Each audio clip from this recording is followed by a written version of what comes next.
Let's do the briefing again, I suppose. I'll have to edit this one out. Oh, you guys missed the... I can't go... Because we're on YouTube now, I can't go back and do the Twitch thing, on the Twitter thing. So the summary of the Twitter thing is I'm still following the deployment of the U.S. Navy and the Marine Corps down off the coast of Venezuela. Nothing new to report today. We've hit 3 ships that we've made public. We have video for 2 of them. I can't find the 3rd video. Sorry, you missed this. We do have audio again. Okay, just double checking my audio is working. The other thing is... a Twitter page called Patriot Oasis is tracking everybody on social media, TikTok, Instagram, and Twitter that are out celebrating the death of Charlie Kirk. We're going to monitor that. I'm hiring again. I will not be hiring anybody that has been saying those positive things. You've just celebrated yourself out of a potential job opportunity, including a digital producer who is fully qualified for my job and he's not going to get hired because of that stuff. I encourage other people who are hiring, no matter how big or small your company is, to take into consideration social media posts before you even commit to an interview. Because I'm not even going to interview the gentleman. Not even going to do it. All right. The third thing is, so Europe is okay. They're fine. Ukraine's fucked. Russia's going to be okay. China is lying a lot. We know that. I'm just kind of summarizing here at the end. Who else is screwed? We are, but we knew that a while ago. Okay, that's it. I think you're all caught up. Okay, so in this scenario, we're playing a 1985 Japanese submarine that's looking for 2 Soviet-era submarines. One is nuclear, one is conventional. We believe the nuclear is Victor 3 based on some class identifying tonals we have. We also have the Kilo and what else? Kilo, Romeo. So Kilo and Romeo, 2 very different drive plants. I don't know why there's any confusion on that, but we're going to verify that. We have 2 submerged detections right here. One's closing us. We're going to get off of its track and close the second one while we identify it.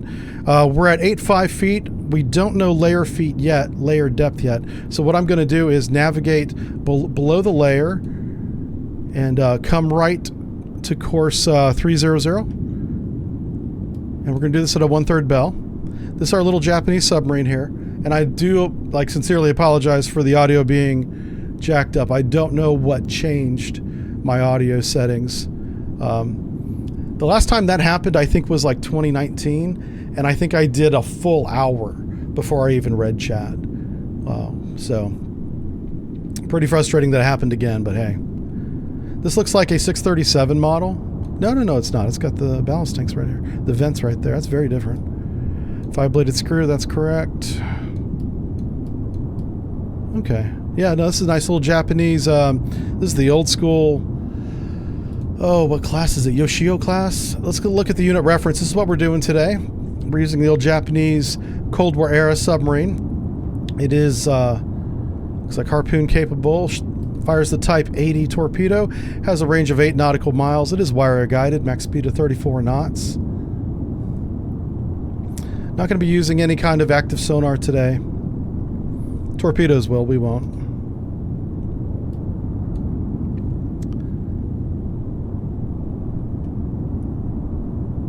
There it is. Thermal layer depth is 374 feet. We're going to go below the layer and see what happens to our target. There's a good chance this target here is biologic. And he's shallow. Okay, we know both these are shallow. We'll probably lose both contacts whenever we go below the layer. If we do, we'll head back up above the layer and regain track.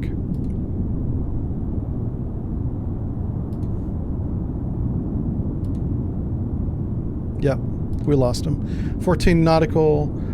or 14,000 yards away. That's really good. We're in a very good environment. Oh, hello. Hello. Oh, that's a ship, by the way. Huh. I was looking at the wrong symbol. Is this a submarine contact? What is that? Oh, that's a ship too. Okay, so that's probably some fishing fleets. What's his speed here? His speed's 20 knots. Not too many things maintain 20 knots if they're not man-made. So, and he's deep. Could be a... What kind of whale transits at 20 knots? Obviously, the work is due, but they don't do it deep. They do that shallow. They're playing, essentially, whenever they're doing that. So this might be a submarine here. We want to get off of his track. Here's how you want to do this, folks. We're going to do a little bit of submarine target motion analysis. Break out your ruler. All right, he's already classified. So this is his track. It's not exactly on him. I guess, you know, we do want it to be as close as possible. So there you go. Well, because we're about to do a range measurement.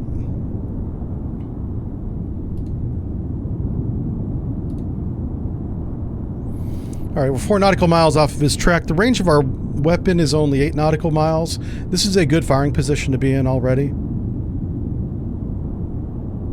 Yep. Ain't gotta do shit. Team A's done. Class is out.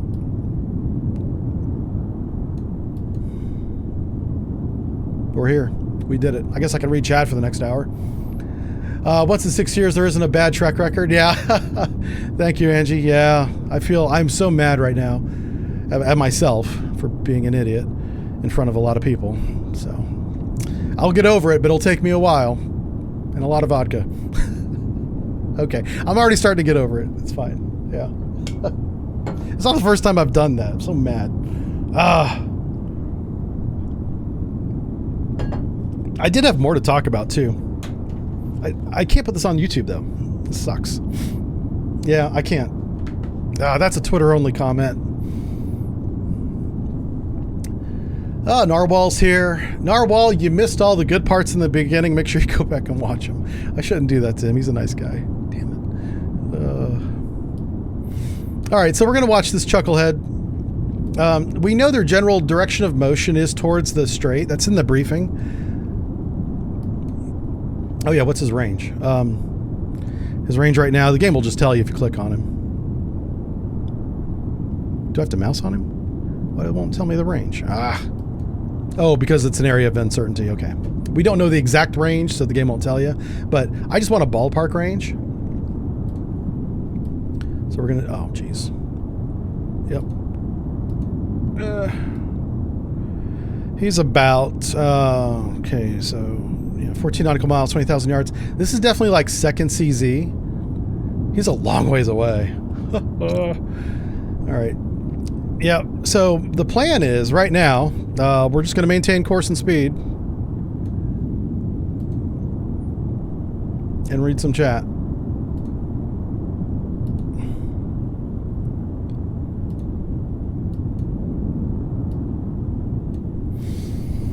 AUKUS mentioned again today over in England. Oh, I saw the second half of the two presidents, or you guys have a king over there, I guess, doing the press interview in the UK with all the reporters. And so I missed that though. I missed the AUKUS comment. What did they say about AUKUS? UK is supposed to be building, designing first. So what I want to know is, I know the United States is behind on our production side. We're on schedule on our technology side and our training side. So 2 out of 3 ain't bad, right? Like we're doing most of what we committed to for AUKUS. But I have no idea where the UK is in AUKUS in terms of meeting their responsibilities. What did they say? And he says, why does the Japanese sub have such a tiny screw? Well, you know, they got tiny little hands. They got tiny little screws. I don't know. That's a good question. There's probably a reason for it. Could be a lack of shaft horsepower. Could be that. I mean, she is a conventional... We do have a battery. We're going to need to think about going back up and recharging the batteries and all that.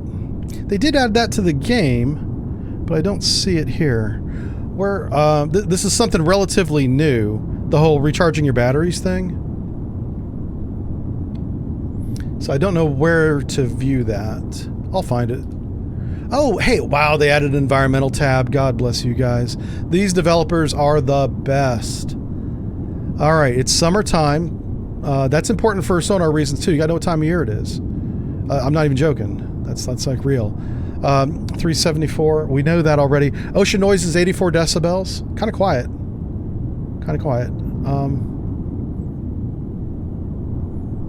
Sea state's 4.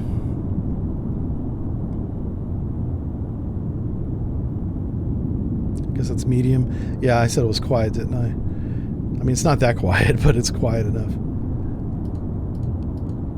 Yeah. Okay.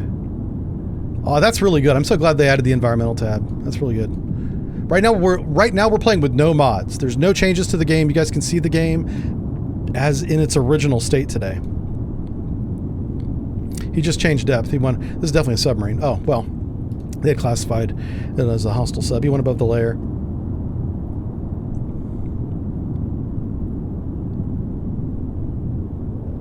Yeah. So what we're going to do is we're going to wait for him to close. Which means our engagement, if we're doing 3 knots, he's doing 8. Let's do some math. Hold on. Is he doing 8 knots? I think he is. Math time. He's doing 5 knots. He's slowed down. That's because he's going periscope depth right now. He's doing a depth excursion, periscope depth. We're not going to go up there because I don't want him to detect us. What's the... Here's a good way to use the environmental chart. If he's going up to periscope depth, you want to know what the sea state is. Wind force 4 will affect the sea state. So I'm using wind force in this game and sea state as the same number. So we'll say sea state 4. The closer he gets to the surface, the more noise he's going to hear, which is going to help reduce his sonar detection range. So what we can do is not go to periscope depth, but poke our little head above the layer and just maintain track. So I'll show you how to regain this guy. We're going to navigate to just above the layer. We're not going to go shallow. We're just going to go above the layer. And I bet you dollars to donuts we regain him. He did slow down, so he's quieter than he was. So that will affect it. If we don't regain him, we know that that's why. But we should regain him. Let me get my calculator out here because I'm not too good at math or streaming apparently. No multi-monitor support. I don't know. I don't think so. Yeah. All right. Somebody answered my question about England. They said they were just talking about the defense industries from fast jets to AUKUS submarine program. Okay. Did they give any specifics? Being politicians, they probably didn't. Zero Down says also they're finally going to limit weapons on carriers, so you can't just spam harpoons off the A6 is good. Yeah, having an arsenal on a ship. They already have that on all the ships except the aircraft carriers. Fantastic. That's fair. And now put arsenals in the air bases. Yeah. One of the biggest limitations of modern warfare is the lack of magazine depth that the Western nations have.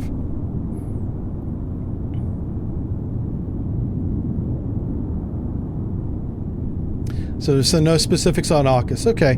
Yeah. Like if they had anything, something to brag about, they would do it. And since they did not, tells me that there's no good news about AUKUS. I really hope that we keep that deal together because if for any reason, and this would be so dumb, but if Australia decided to leave AUKUS, which they wouldn't because of all the other things they get besides submarines, but if they wanted submarines right now from someone else, they would probably get them from Japan because they have a really good new submarine called the Whale. Whatever the Japanese word for whale is what they call it, but it translates to whale. It's very good. And then South Korea. South Korea's got the other good one. They're in the same hemisphere or area of the world anyway. I don't know if it's they're on the northern hemisphere, I suppose, but they're a lot closer than we are is my point. Also, they have the shipyard capacity to build submarines. Problem with both those submarines is that they're conventional, not nuclear. Those would be good submarines to get and get the supply chain set up for while they wait on whatever UK is going to build, the next generation submarine. I don't know what's going on. Like whenever, you know what's funny? Back in 2022, whenever they made the announcement and they had it in San Diego, and I remember we actually live streamed it. They had the British, what do you guys call him, a king? They had the Australian king, and then they had the American king, or president, and they were all talking together about AUKUS and this agreement, and they signed it, and it's going to be wonderful. And so as I was talking about it, they were talking about getting 3 to 5 Virginia-class submarines, selling them to Australia as their first 3 nuclear submarines ever. They start with Virginia, and eventually, whenever the UK gets the next generation sub built, which may take 15 more years, then we'll buy those, right? That's, as far as I know, that was the deal originally. And I started saying, well, which 3 are we going to give them? Because I immediately dismissed any chance of us actually building new ones, because we can't maintain a build rate to fulfill our own orders here in the United States. How in the hell are we going to fulfill orders for another country, right? And so I was getting some pushback from people who are in the loop. When I say the loop, I mean the beltway of Washington, D.C. on social media, saying, no, we're going to build them. And I was like, who is going to build them? Because it sure as hell ain't us. And here we are 3 years later. Looks like I was right, because we don't have the workforce, we don't have the workshops, we don't have the waterfront capacity to build them. We still don't. We're working like hell to fix that. That's happening. But that's been in progress, honestly, since 2022. They put billions, they being Congress, billions of dollars in a special bill that they passed, House and Senate, President signed it, and gave billions and billions of dollars to multiple shipyards. But the big one was General Dynamics there in Groton, Connecticut, to expand their waterfront. And they have. It's a lot bigger now than it used to be. But they still got to hire people. You still got to build the submarines. And I suppose eventually given enough time and money, we're on the right track to build more than 2.5 submarines a year, which is our goal. Right now, we're still under 2 submarines a year. I think we're about to go over that as an average. So I'll just say we're getting close to building 2 submarines a year. That extra half submarine, guess whose that is? That's Australia's. Yeah, we're not there yet. So that's the goal. It doesn't help that one of the 2 submarines we build a year, on average, this is again an average, is going to be that ballistic missile submarine, the Columbia class. We're building 12 of those. So that's what, 12 years, right? Yeah, 1 a year. So, actually, it's not even that fast. That's gonna be every other year, I believe. Anyway, it might be 24 years. That's a long time. I don't think it's that long. Okay, I think it's 1 a year. Yeah, whenever he slowed down to 5 knots, we lost him cold. So we have a general idea of where he's at. I think what we're going to do is we're going to continue on this course. Let's go back down below the layer, and we're going to compress a little bit of time. ASW warfare, or anti-submarine warfare, has a nickname that it's earned called awfully slow warfare, because it is. And I'll tell you what, whether it's a war game or I was on mission, every single time we were in these long scenarios, in reality, I had wished for a fast forward button. I was like, we're not even going to be on watch. Our watches back then were 6 hours long, and I was like, we're not even going to be on watch when we're in the same area of the ocean as our target, but you still got to maintain that mental discipline for this next 6 hours, and that's really tough whenever you know that answer. Anyway, this is our cute little submarine with this cute little spinning propeller there, commonly called a screw. Yeah, that's adorable. That thing should have its own little Instagram page. Look at that thing. It's so cute. Trying to push the submarine around at 3 knots. Hey, we regained him. He went up above the layer. Oh, he's doing a cross-layer search. How about that? He didn't go to periscope depth. There wasn't time. All right, so we're going to move our track a little bit farther north. I'm just going to try and get off of his track a little bit. Not too much, though. Not too much. Anyway, so yeah, we're going into fast forward time here. I'm pretty certain that there is a limit to our battery now. I saw it before. I hope that wasn't a mod, because I was giving the boys a lot of credit for adding that. We should not be able to stay submerged indefinitely as a diesel boat. Oh, there it is. Our battery left is still at 100% because we're doing three knots. We're essentially letting him come to us. And it's really cool that he's going above the layer, below the layer, above the layer, below the layer. Yep, so like 5 knots, he should speed back up to 20. So what we're going to do is we're going to come in on him.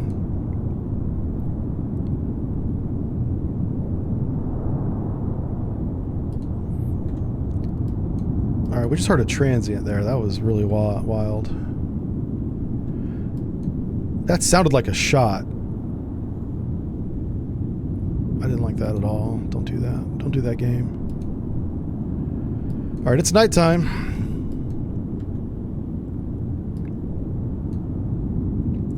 All right, so what's happening now is we are between rings. I don't know how I'm going to demonstrate this.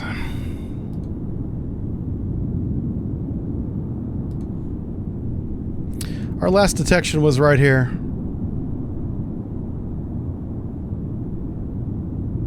10 nautical miles. The detection before, so we gained him at 14.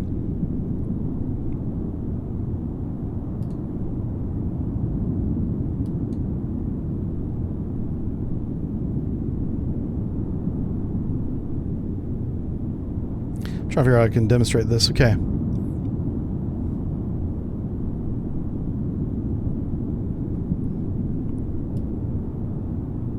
Wow. That's pretty wild. There we go. That's what I'm trying to get.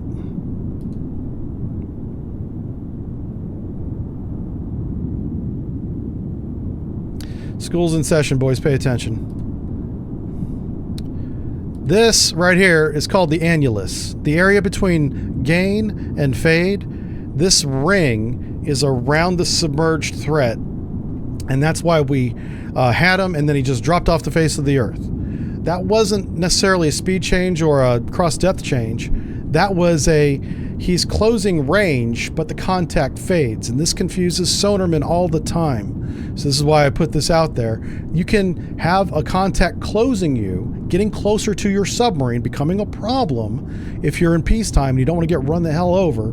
That fades. So not every contact that fades on your sonar screen is going away from you. He didn't fade because he's going away. He faded because he's coming at you. It's very dangerous when this happens. You have to recognize it. That's what just happened to us. Now we're in direct path range. We're below the layer. So is he. Still don't have a classification for some reason on him. I'll tell you what. What's his information? I'll tell you what he is. Give me the numbers, game. Yeah, definitely the Victor 3. This is definitely the Victor 3 right here, based on two things. He's doing 20 knots for a long period of time. No conventional submarine is going to do that. He has the advantage on us.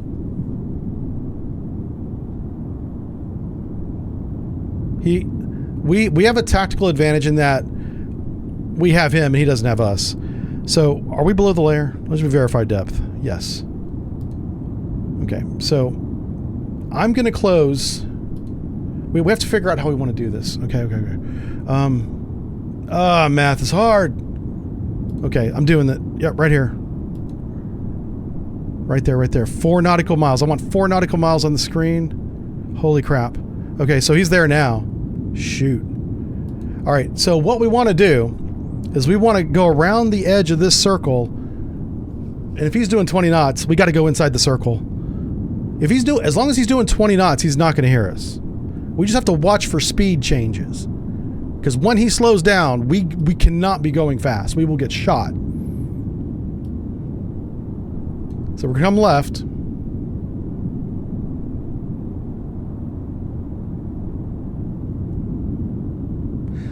Yeah, I have got to speed up. I have no choice. If we're going to get in a firing position, we've got to speed up. I don't want to. So we'll start with a head 2/3.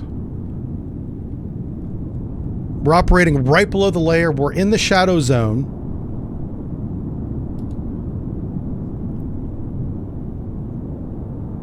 He's below the layer, possibly below the shadow zone.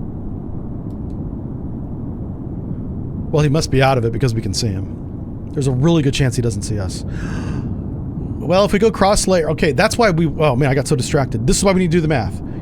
Assuming he stays at 5 knots, which he hasn't been doing that, 20 knots rather. Break out the calculator. Come on, man. We got to math fast because he's so close, going so fast. So 20.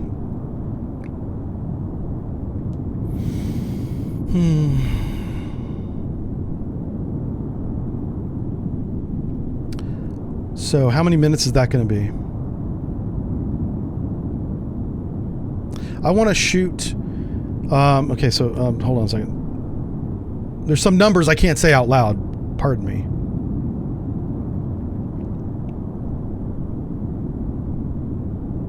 Yeah. This is actually harder than doing it for real because I gotta keep my mouth shut. Okay, that's right. That's right. Okay, wow, that's fast. Times two. Yeah. So we're gonna shoot in 20 minutes. 26 minutes? No. It's more like 20 minutes. All right, we're gonna shoot in 20 minutes. So I gotta be in position in 20 minutes.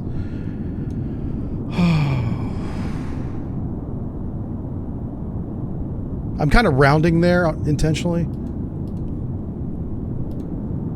My firing position's right here. That range is 4 nautical miles. We're doing 5 knots. We got to go faster than this. Okay. So, yeah, that's what we're going to do. We're going to close and we're going to be in his baffles. We are going to stay in the shadow zone. We're going to fire. I'll probably fire above the layer and send the weapon below the layer.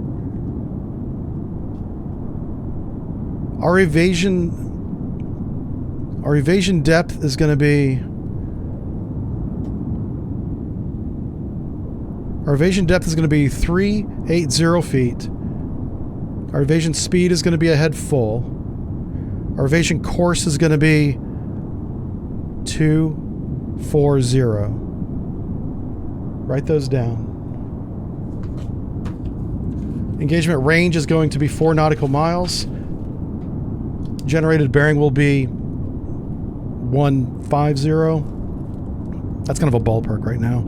I'll tune that up once we know his bearing. This is called a cooperative target. This guy's not changing... Well, he's changing his speed, but he's not changing his course, making my job very easy. I've already wrote down the wrong number. It makes me so mad. All right, so we're going to go... it's full. For us, should be like 15 knots, but whatever. And then the big thing is 3... We want to be at 380 when we fire. We're going to shoot deep. Search... Shoot torp. He's going to be deep. Now, whenever we fire, the game has new options for depth control. Whenever we get engaged with this, we're going to do a salvo of 2. Oh, I don't see the menu. Oh, it's down here. Down here. So, right here. Search depth. There it is. Search depth is going to be below the layer. He could evade above the layer, so what we'll do, I'll put 2 below the layer, 2 above the layer, so as he evades, he'll evade into the search cone of our second shot. Yeah, this guy's toast. We got him. We know what he's doing. I know what he's going to be doing for the next hour. What we got to do is we got to get ourselves in a position to take advantage of that, and we got to be going a lot faster than this. This is nuts. Let's make sure that he is... Yeah, he's still fast.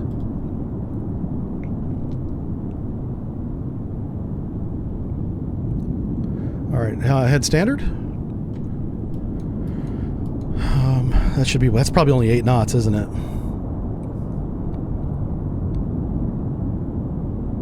His flank bell's 32 knots.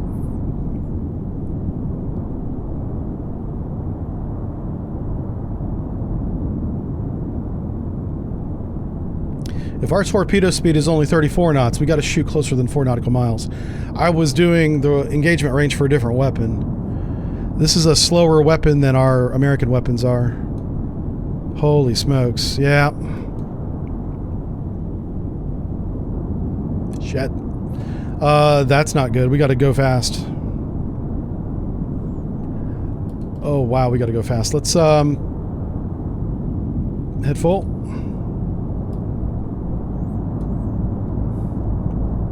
So yeah, our engagement range is now here. Our engagement point is right here. We want to be 3 nautical miles. We want to be in this circle right here. I got to get to that circle before he gets to that point. And the closer I am to the arrow over here where my cursor's at, the better. That's where we want to be, but I got to get inside that circle first, and then I can talk about going that way. Oh, this is so dumb. I'm so used to doing American weapons, I failed to take into consideration we're dealing with a torpedo not nearly as capable as the American one. The 2-and-2 shot's still going to happen. Too deep, too shallow. May not be in his baffles. He may see it coming.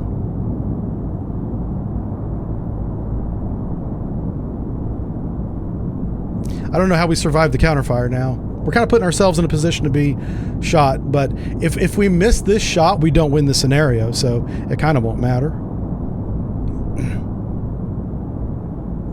What we really have to watch for is if he slows down, we've got to slow down. So I'm going to sit here and just watch his speed while we talk. Engage warp drive. Yeah. Any good war crimes lined up here? There could be. We don't know what these torpedoes are going to hit. I hope they hit the Victor 3. But if there's any whales around here...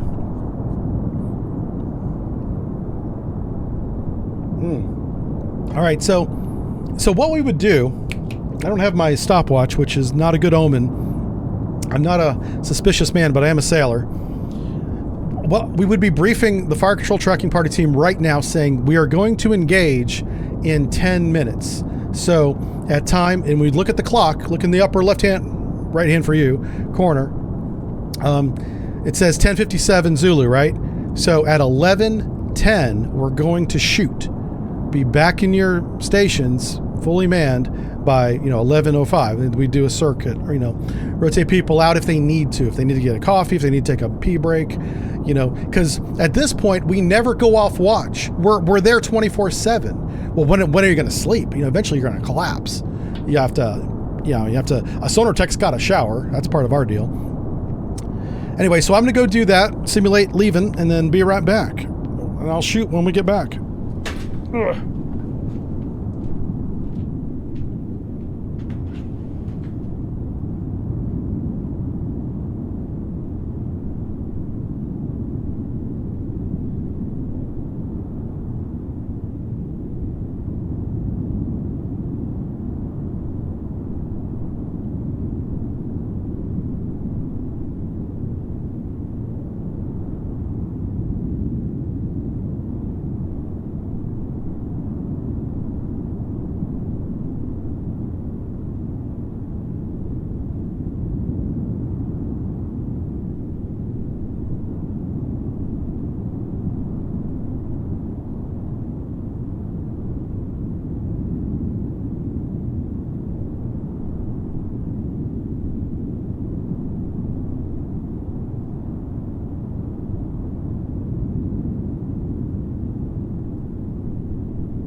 Alright, shit, he slowed down and went across the layer. That sucks. We're lucky we didn't get shot.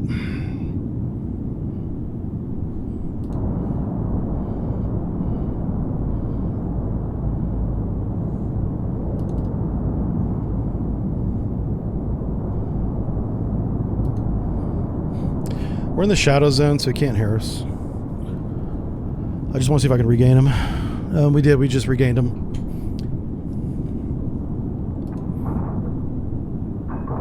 Holy shit, he's shot! Firing point procedures. You son of a bitch, would you please engage him right now? My God, yep.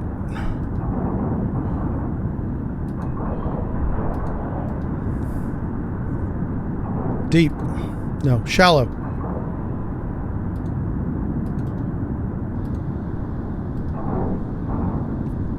Torpedo evasion. Cut the wire, shut outer doors. Torpedo evasion.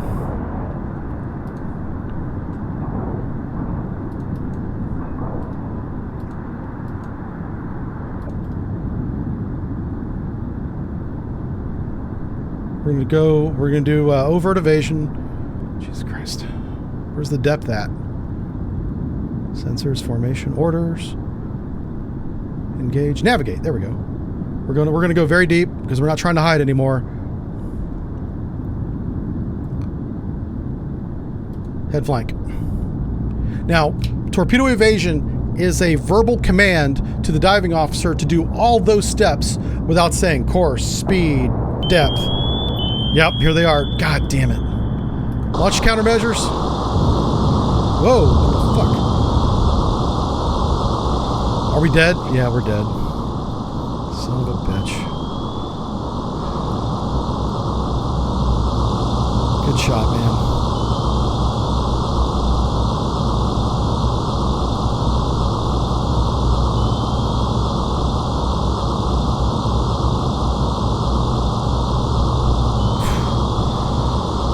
Okay, now with flooding, we probably can't go deep. What's our speed right now? 0. Son of a bitch.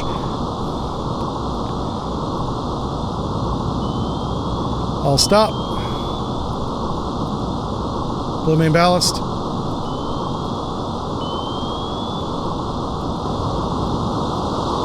Did we lose depth control? Yes. Well, we're toast. Son of a gun.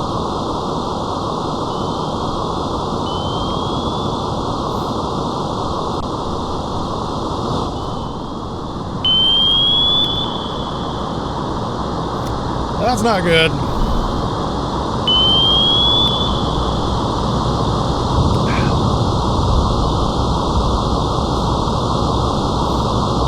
Hey, on the bright side, we're going to the surface. Sorry for the noise. It's kind of loud whenever you, you know, get shot. We defeated because we died. All right, let's try that again. This time without dying.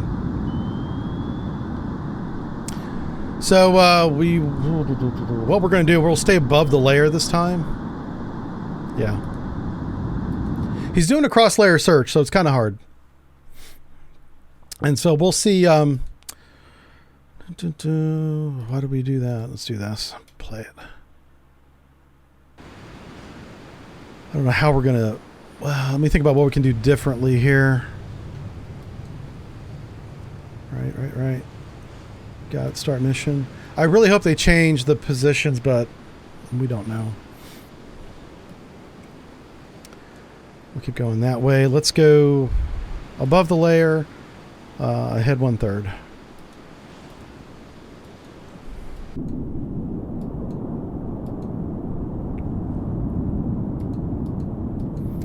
So, someone in chat said they didn't notice that they had shot.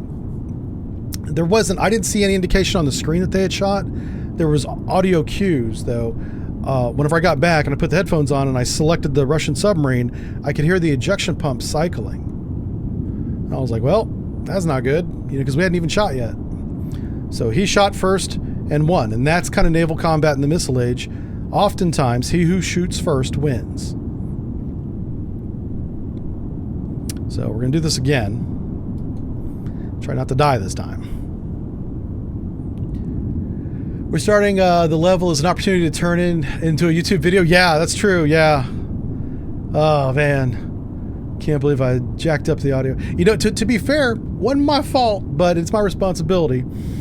So those are two very different things. Yeah, and all that matters is who's responsible for the audio, and that's me. I'm actually pretty good at audio, except this time. And those of you watching this on YouTube on replay have no idea what we're talking about because I'm not putting that in the video. Yeah. Oh, lordy. Okay, so this is a tricky one. His torpedoes are faster, they go farther, and they don't miss.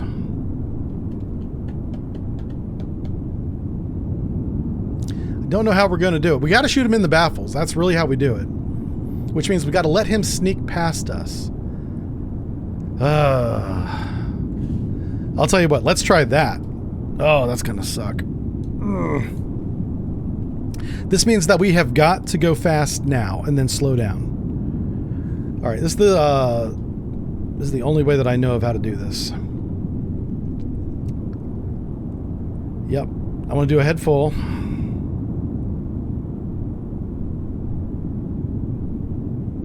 Let's do a head standard. Head standard. And I'm going to get as far south as possible, assuming he's doing the same track. We probably won't gain him. Never mind, there he is. So he is doing the same thing.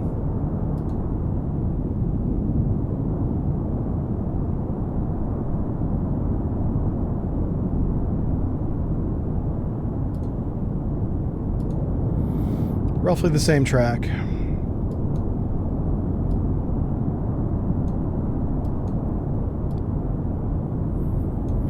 Alright, so we want to get to here. His detection range was really good too, whenever he slowed down.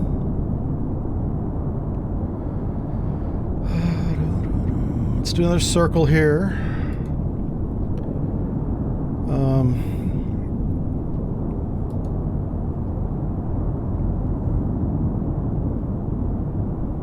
Because of his speed advantage over us, this is going to be tough. Even with us making this maneuver this early, he's already too close. Nothing we can do about that. I'm just going to bitch about it.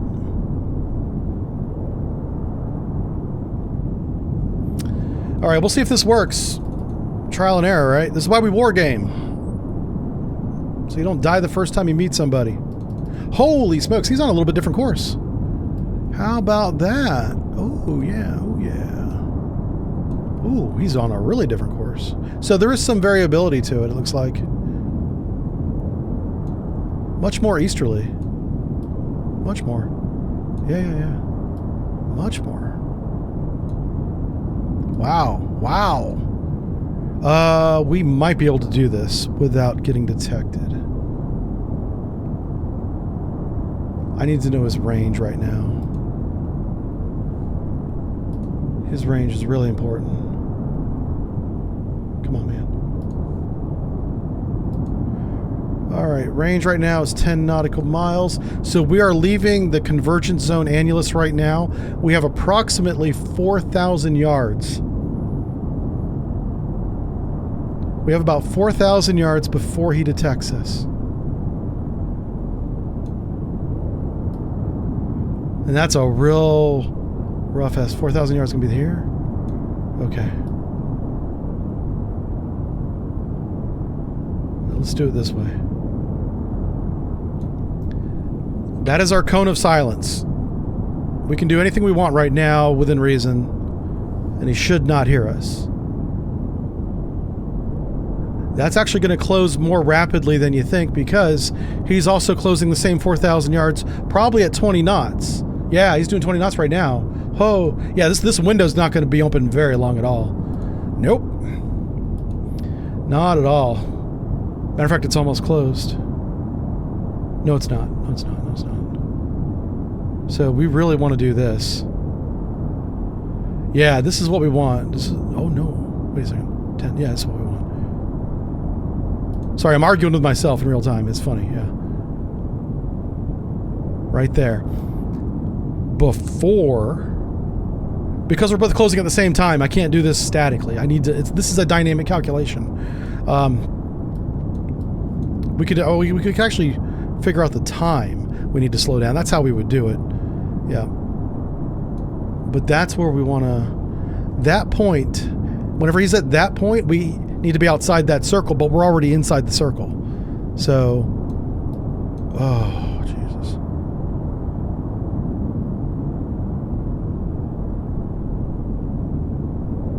Yeah, the circle doesn't change. He does. So what we want to do is we want to drag it along this line, yeah. Okay. So whenever he gets to that point that I just marked on the screen, we're going to reevaluate our speed. We're going to stay at 8 knots, but then we got to slow down. We're going to let him drive by us, and we're going to shoot him in the butt. And hope it works.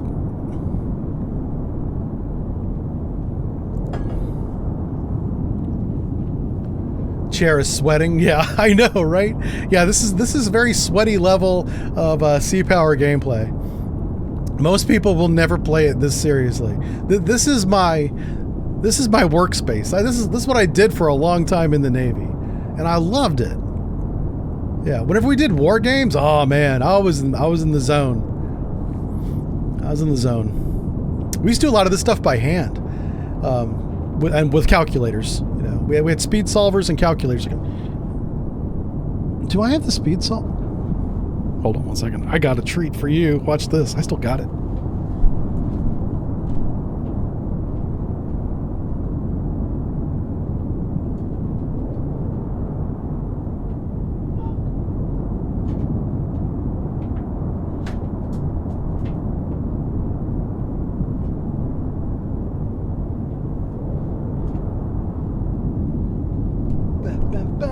Check it out. I stole this from the Navy. Actually, this was a gift from a viewer. If I say stole it from the Navy, people get upset, so I'm not going to say that. This is a speed solver. Well, it's also a range calculator. It's all sorts of different things. It's 2 tack aids glued together because they're both circular, and we would smack them together. This one was actually made this way. Oh, you can see the plastic bolt right there. So somebody, I don't know if it was manufactured, it might have been manufactured this way, but it used to be we'd take 2 speed solvers, or 2 different, it would be a range solver, speed solver. There was one we called the French tack aid, which was pretty funny because we're always picking on the French, and we would use it to calculate all sorts of things. Speeds, closures, ranges, yeah. And if you don't know how to use it, this makes no sense. But if you know how to use it, this is a powerful tool. But now they got computers and shit to do it. This is a computer, essentially, because it's computing the angles for you, and the times, and the speeds. It does it all. It's fucking awesome.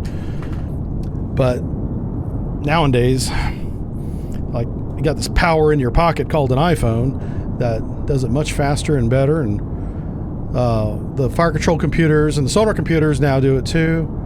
Okay. Now we're in the danger zone. This is not good. We're going to slow down. We're about to be detected. Change speed. Head 2/3. All right. So again,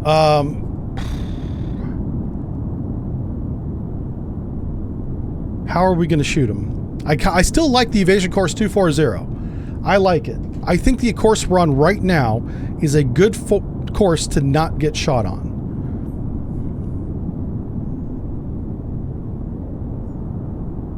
It's not the best, but it's a good one.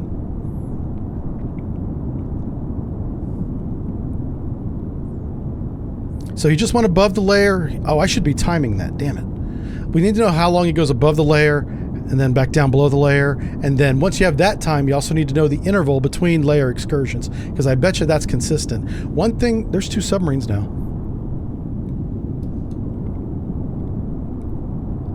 One thing that is very consistent about the Soviet era Russian submarines is they were on a schedule. I watched one submarine for about 2 months, 8 weeks, do the same damn thing for 8 weeks. And we were like, we could shoot them anytime you want, but we're not at war, so we didn't do it. You know, it was ridiculous. Yeah.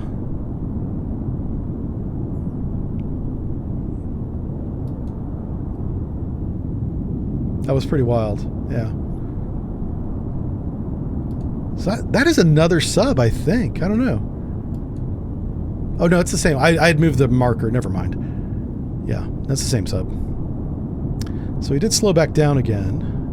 We slowed down to 5 knots just because we're getting close to that range where I told you that this line, whenever he's at that mark, which he almost is now, this is where his maximum detection, sonar detection is. So if we make a mistake inside that circle, you know, we're going to get got. We don't want that.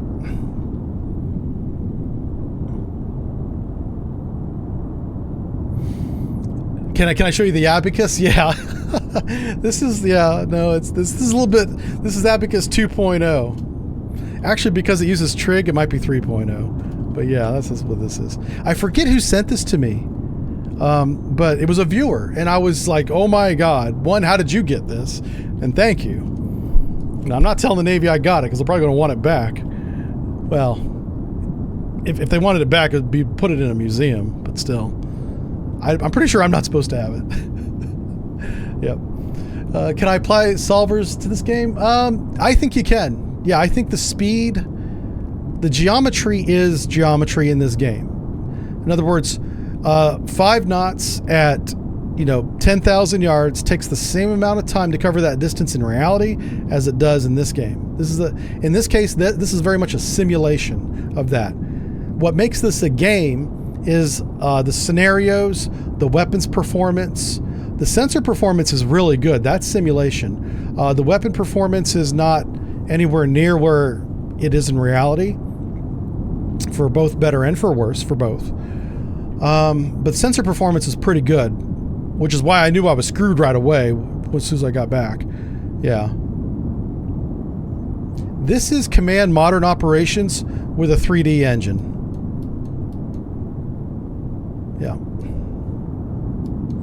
So what we're doing something very dangerous here. We're going to try and close range to within detection range of this submarine, and we're going to gamble that he does not hear us or see us or anything like that. And we can actually slow down now. So we're going to go to creep. We're going to turn on the creep motor and hopefully regain this chucklehead. We don't have contact right now. We just have an idea of where he's at. That's all we have.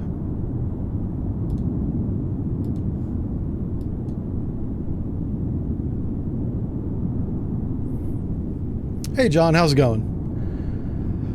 In reality, can our attack boats take on multiple Russian subs? Yes. We practiced taking on entire Russian fleets. That's what the Seawolf with its 8 torpedo tubes was designed to do. Yeah, 1 shot, 1 kill, but the 1 shot is 8 torpedoes that flattens everything. Yeah, for sure. Believe the hype with American naval submarine combat. I can't vouch for anything else, but I can certainly vouch for that. We may get a demonstration of that if we go to war with China, because our submarines are going to clean house. I'm sure we'll take losses. I'm not saying it's going to be one-sided, but we are going to wreck their navy.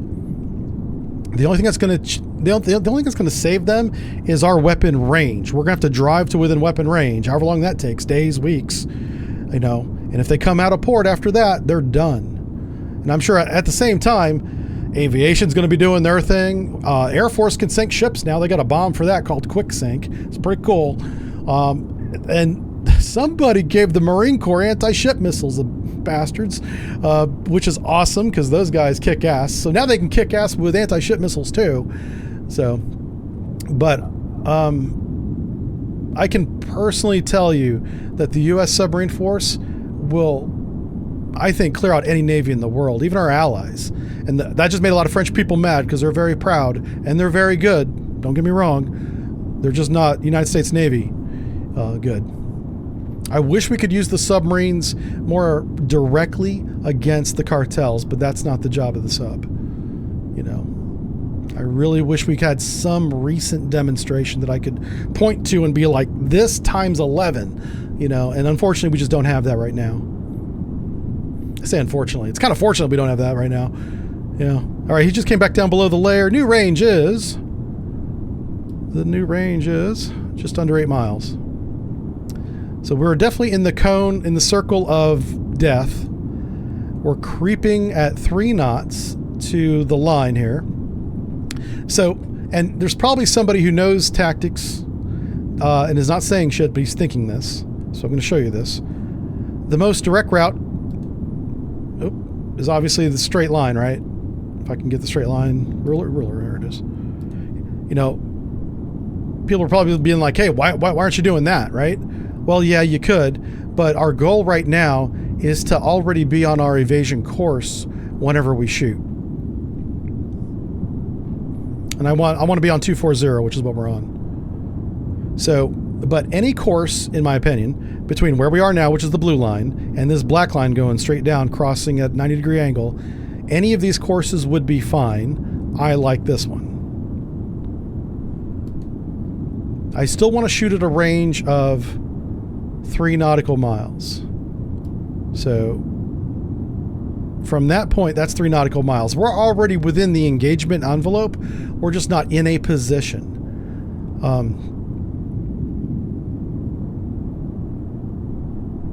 Yeah. I'm looking at him now. He slowed down, didn't he? No, he's still doing 20 knots. Okay.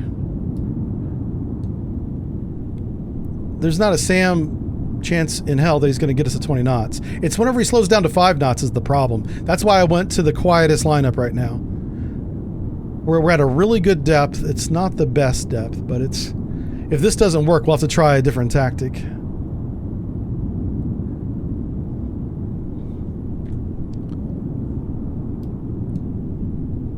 Let's get this above my head where you guys can see it. There you go. That's what's going on right now. It's kind of dark outside, so there's not much to look at on the 3D view.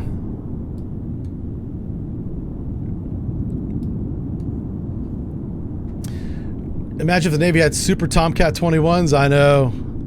One can dream. Uh-oh, Zero Down says Tomcat was a dead end. I do wish that they had built more of the Bombcat. You know. Like that thing could carry a lot of bombs. In IRL navigation, does the ship have the computer that plots the absolute best heading? I don't know about today. Back in the day, none of that was automatic. We did it all by hand. I can only speak to like decades ago. I served in the 90s and the 2000s. Yeah. None of what I used is probably in service anymore. I'm sure it's all computer now. Yeah. Let me break down a copy of Fleet Tactics Theory and Practice. Yeah. Yeah, you can buy that at the U.S. Naval Academy website and the gift shop. There's a bunch of books, and the U.S. Naval Academy publishes their own books, and they published Hunt for Red October. They were the original publisher of that book.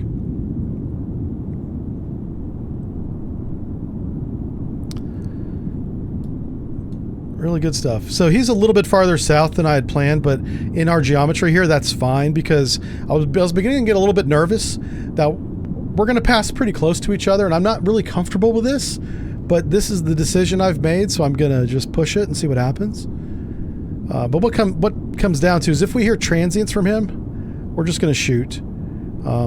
Too shallow, too deep. And right now, our search depth is going to be, you know, below the layer. Yeah. I'm going to shoot too deep first. I'm practicing firing point procedures here because I got to get faster at this. That's too deep. And then I'm going to go above the layer, shallow. And then click this and go salvo 2. Bang. I got to be able to do that quickly. Go back and forth between those two things quickly. Okay. The system's lined up to fire. No. What is going on? Why? Uh-oh. Okay, that's fine. He's still at 20 knots.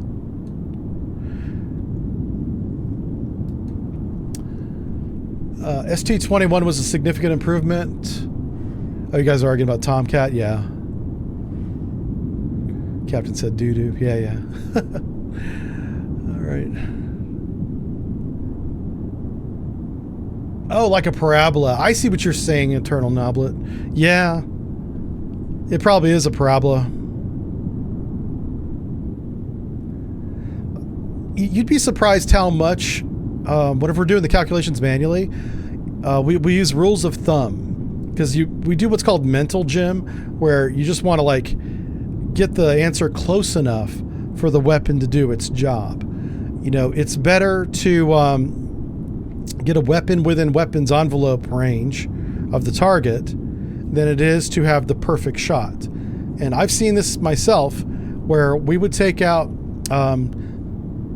they're called P captains, or potential captains. They're going through the American version of the what do they call it? The Thresher course, I think, in the UK or something. It's not Thresher. Anyway, it's the course that is a year long, about, at least it used to be, where they would take a group of captains, usually 5 to 8 at a time. We'd bring them down to the weapons range for about a week, and they would shoot torpedoes. And they would have one torpedo dedicated to their shot, and they would be given a target barge or target to shoot. It'd be a real target, sometimes an actual submarine. That we're going up against, and they would have captains on board their submarine. We'd be the target for them. That's kind of how it worked. And they would get the solution. They would drive the ship as if they were the captain, and then they would take their shot. And most captains understood that you get the solution and the ship in position in the best way you can, and then you shoot before the target goes away and gets out of that envelope, because there's a limited amount of time for any kind of weapon, because it's got a limitation of fuel, range, sensor, environment. You don't control how loud the ocean is. It could be a stormy day where our detection ranges are much shorter, and so is the torpedo's detection range whenever we're shooting each other for training. So if you polish the cannonball too much, make it a very beautiful cannonball, if the cannonball misses, it doesn't matter how pretty it is. So they called it polishing the cannonball, and if you can have a really nice shot with a really pretty cannonball, that's great. But don't make that the goal. Make the effective shot the goal. And then if you have the opportunity to polish a cannonball or ensure a better kill, a better hit, do that. But never make a perfect solution your primary goal.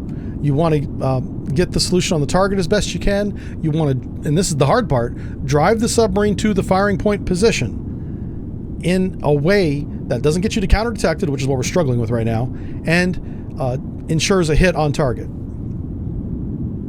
And I saw a lot of captains get that right. Occasionally, we would get a captain who refused to fire his shot because he had lost confidence in the solution. And maybe the solution was wrong. But at the ranges we were operating at, the speeds we were operating at, which I'm not going to say, it was going to be a hit, even if the solution was a little bit wrong. It was going to be a hit. And I watched a captain miss his shot because he took it way too late, and the torpedo did not hit. And that sucks for him. He may have gone on to graduate and get a command. He could have been the captain of the next submarine somewhere. I don't know if that cost him his job, but I do know that he missed. Yeah. And that was a very awkward moment for everybody, because we're doing our best, sonar and fire control, to help him. And we're like, recommend fire, targets in position, recommend fire, fire point procedures, recommend fire. And he would not do it. And the instructor, which is also an admiral, or a very senior captain, but this one was an admiral, a little one-star, he was just shaking his head, taking notes. Because, man, if you don't have the confidence to take the shot in practice, what are you going to do in wartime when it's real?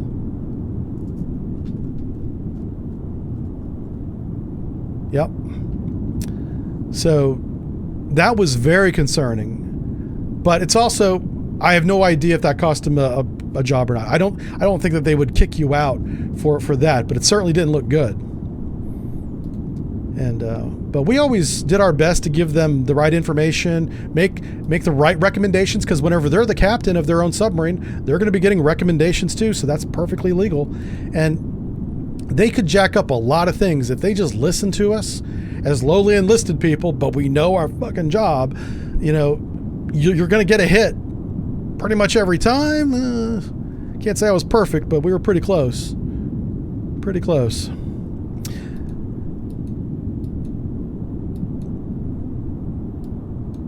Man, all right, yeah, this is like super sketchy right now. So all we got to do is wait for him to go by. So let's think about where he needs to be for us to shoot. First thing I'm gonna do is adjust the course estimation that I have for him. Are we doing 3 knots? Make sure we're doing 3 knots. This is where he detected us last time.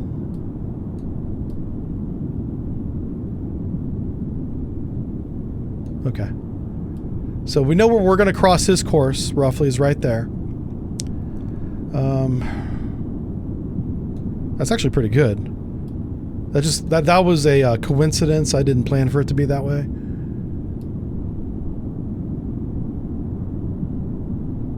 Yeah. Right there. That's it. 2.8 nautical miles, baby. All right, take your break. Be back here in 5. Firing point procedures at 10:35. Last time I did this, we got shot. Here we go.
Let's see, now that we got some coffee, if we got shot. Put on my little headphones here. See if we got any transients on the bearing of the target. Let's click him. I like how you can still click him and listen. And you can hear whatever he's doing. Sounds like he's just sailing like we are. He's at 5 knots. We're at 5 knots. Our range is about 7,000 yards. So a better depth for us would be below the layer. But I'm not going to change depth because changing depth can give us away. I'm at this depth so that we can evade. This is our evasion depth. We're on evasion depth, evasion course. All we got to do is speed up. Super simple. Pretty hard to mess that up.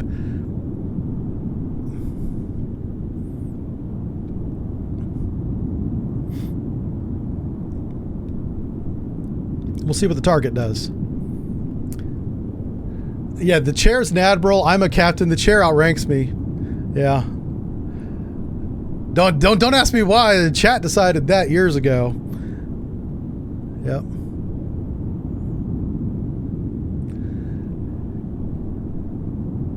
Has joined the ultimate command of him. What?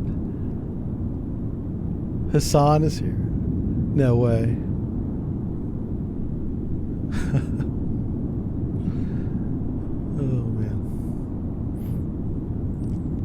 Yeah, so right now the audio we're hearing is on his bearing, so I'm just listening to what he did. Chair runs the show.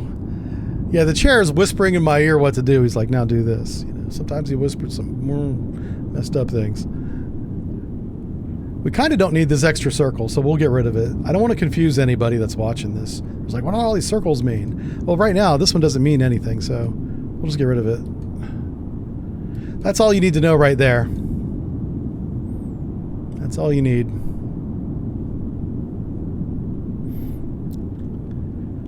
Hey. Oh no, he's got his towed array out. Oh crap. He has a very big advantage over us. Acoustically with that. Shoot. We actually might... Oh no. Do we want to go all stop? Ooh, we might. Yeah. I did not account for his towed array being deployed. I'll stop. I want to be like a hole in the water. We're going to shoot from right here. Yep.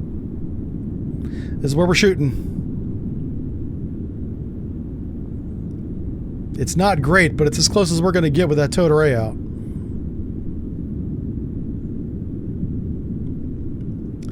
He can hear you. I'll stop diesel boat. Well, I don't think he can, but we're about to find out. So here's a common misconception in the general public, and it's in our benefit to not change this conception, but for us here, our little community, just right now, a diesel submarine that's on the battery, dead in the water, operating as quiet as it can, is still detectable. Okay? It's not a perfect hole in the water. It's certainly very quiet, and it's hard to detect it. All that's still true. But that's why we're stopping right here. That's why we're not getting any closer to him. I do want to know the ranged track. We need to know that number. Where are we at? Ruler. Right here. 2.8? Yeah, it's 2.8 right now. Okay. So we are 5,600 yards away. We should be fine right here. The problem is for our torpedoes, this is a long shot. He may outrun them. Yeah. Well, the problem is his flank speed is the same speed, it's very close to the speed of our torpedo. I don't know how we're going to do this.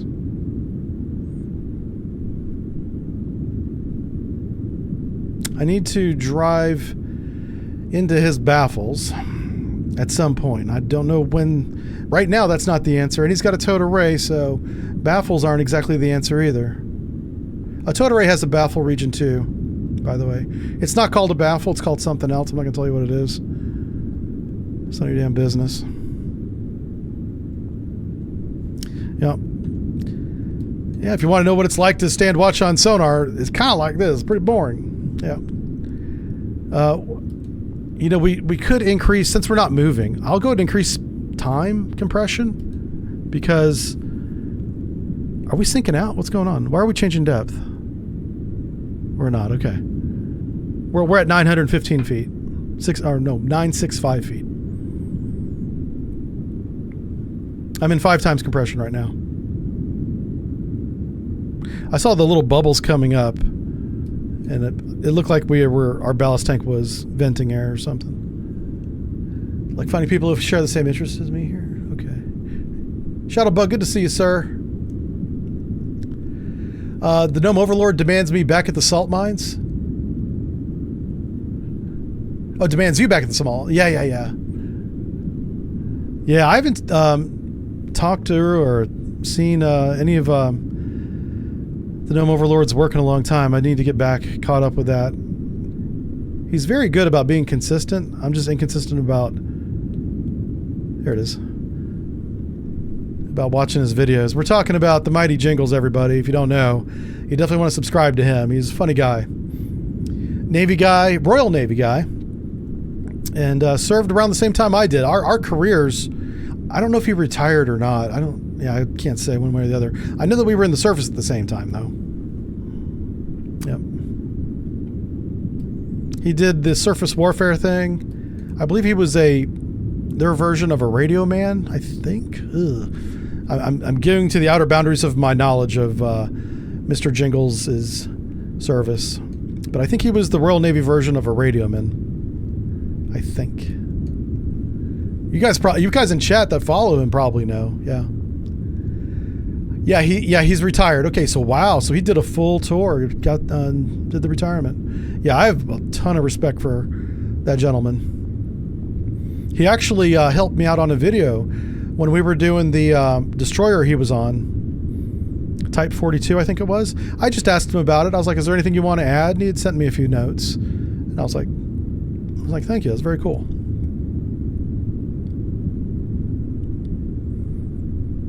Yeah, he's a good dude. There it is. Holy crap. Well, we just regained target. 2.8 nautical miles away. Son of a gun. Okay, so we want to shoot when he's right there. And we're not in his baffles. And he has a towed array out. I just don't see how we do this. This is so wild. That towed array kind of screws everything up.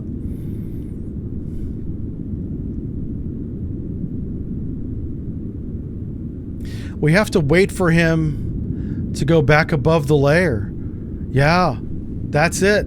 That's when we shoot. Son of a bitch. I just like a light bulb just came on. This is why we needed to know the time interval, which I still haven't begun calculating. Where's my stopwatch at?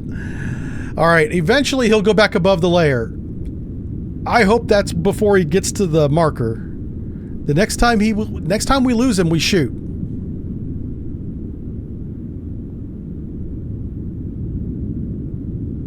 That sounds stupid, but that's how this works, yeah. We shoot too deep, too shallow, torpedo evasion. Cut the wires. Not even playing.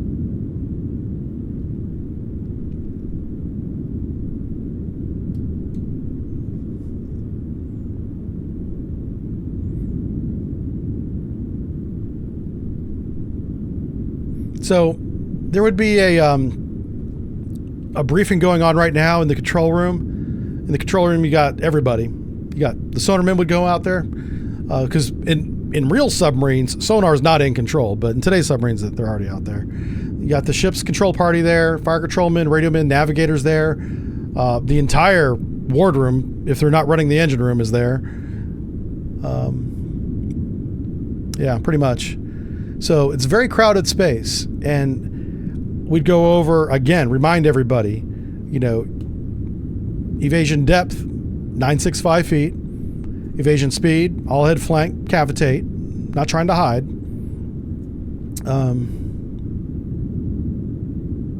Depth, speed, course 2240, course we're on now. I'd be going over the firing plan. So firing point procedures, I intend on shooting 4 torpedo tubes, you know, and then you would assign them, you know, tube 1, target CR1, tube 2, CR1, those would be deep. And then tube 3 and tube 4, Sierra 1, shallow. And that's the order in which we're going to fire them too.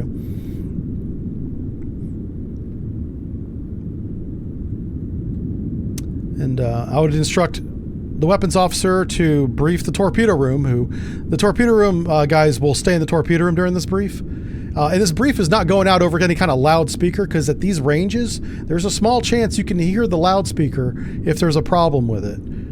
Yeah, I've heard engine telegraph orders, the ching ching ching, to change the speed, followed by voice communications in my sonar headset from another submarine. Yeah, and that's because they had a problem with their communications. And I'm not going to go into what it was or whose submarine it was, but I fucking heard it.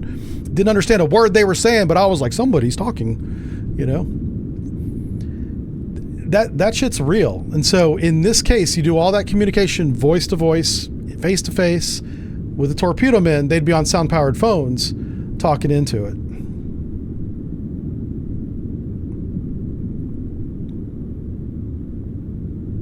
We're waiting for him to go shallow.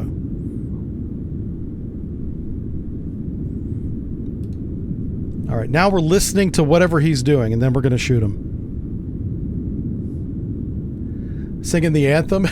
See, now, they would have to be singing the anthem into the microphone, which, yeah. Did they do that in that movie? I mean, they sung the anthem in the control room, which you would never hear as another submarine. I think in the movie they did, which was really dumb. But it's a good movie, though. We're talking about Hunt for Red October. In the movie, in that scene, did they key the microphone so the whole ship could hear the singing coming in the control room? I don't remember that scene. Yeah, and fire everything. Yeah. I'm about to fire. Yeah, I want to fire when he goes shallow. That's going to be the only chance we have of getting a hit, honestly. I really hope he goes shallow soon. Now, something else we could do is, if we were on a real submarine with a real fire control system, we could go back in time and look at those time intervals in which he was going above the layer and back down again. I don't have that capability here in the game, or else I'd do that. Because if he's not going to go shallow in the next 5 real minutes, estimating, we need to reposition. We need to start making way. I need to head south a little bit. Oh, he's shallow. Holy shit, he's shallow right now. How do we still have him? I don't even know. Shoot. All right, firing point procedures. Sierra 1. Probably. Well, no, he wouldn't be master one. He'd be Sierra 1. Okay, shoot. 1, 2. Here. Change search depth to shallow. 1, 2. Torpedo evasion. This is our plan. You know what? To ensure survivability, I'm going to do this. Because we got another submarine we got to take out.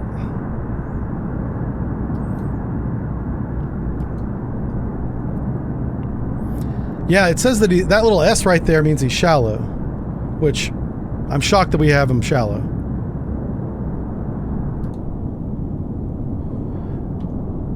We can actually watch him now. Oh, he's evading already. Son of a gun. Oh, he's good.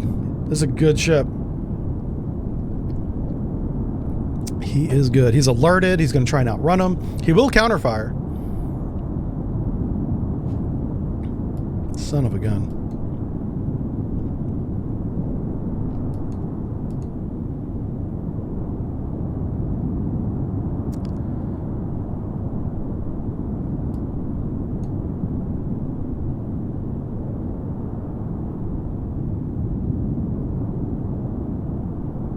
This is target 1 of 2. We have to still have to get the second one. And I'm not convinced we're going to have the torpedo endurance to hit him. Because he began a high-speed evasion immediately.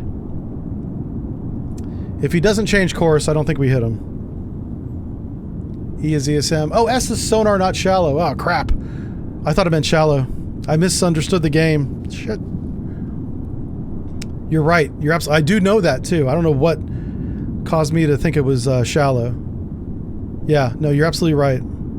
Plus, you can see that he's deep. He will evade shallow. Yeah, well, he doesn't have to. If he had to change course to evade, he would go shallow. But all he has to do now... Hold on a second. Did he slow down? He did. Look at the towed array. He's not evading. What's going on? How is he not evading? I don't know. He'll definitely hear the torpedoes. And that towed array is useless. That torpedo's saying everything's everywhere right now.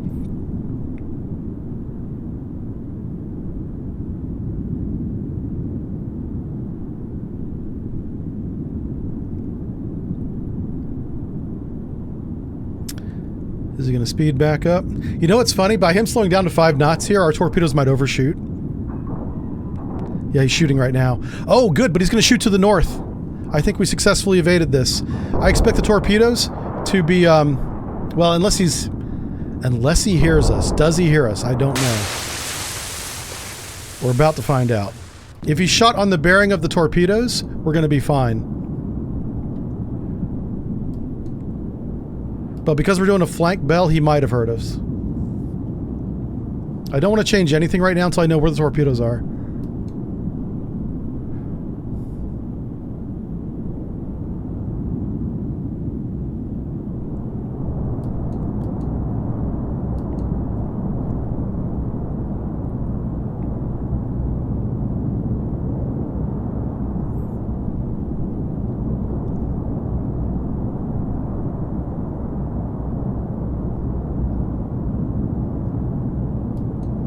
What's our battery at?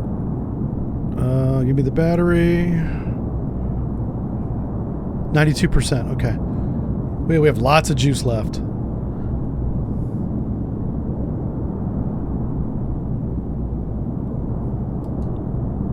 Yeah, the torpedoes are being lobbed in the air right now. I just don't know where. That's a splash. It's close. Shit. That's not good. He did hear us. So, change course. Son of a bitch. Oh, it's close. Yeah.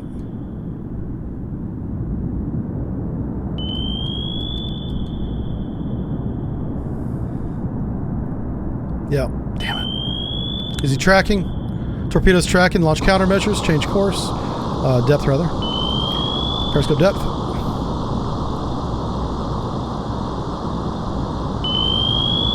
Fly Big D. Damn it. Yep, they got us. Ooh, boy, this is a tough one. This is a tough little scenario. Because they, the advantage this guy has on us with that towed array is pretty intense. So what we have to do is we have to somehow get into his baffles without being detected. And we can't race into his baffles because we don't have the speed. We have to let him come by us. Yeah. That's tough. That's really tough. All right, let's try it again. Well, we're not sunk yet, but we're about to be, so yeah. We're gonna try this one more time. I have one more idea that might work. It's not as exciting or as dramatic, but we'll try this one more time.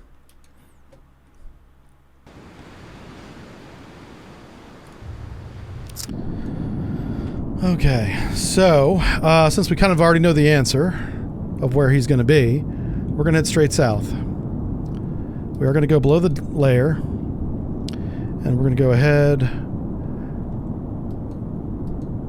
We'll go 2/3 right now. Come on, 2/3.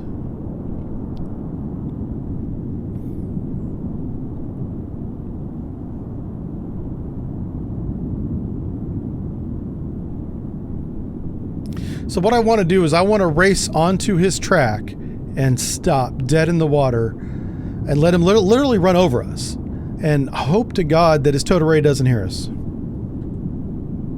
That's the plan. That is the plan. So in order for this to work, like, you would have to have some kind of pre-knowledge of which way he's going. And that's the rough estimate there. So let's make that 90. I want to get to this track as fast as possible. So that's about 240.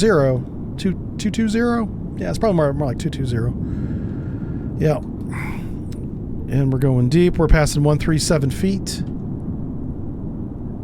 I'm going to speed up as fast as we can without cavitating. We're at 145 feet. Let's go to a head standard. A small screw like this will cavitate pretty quick. So we just want to be careful we don't do that.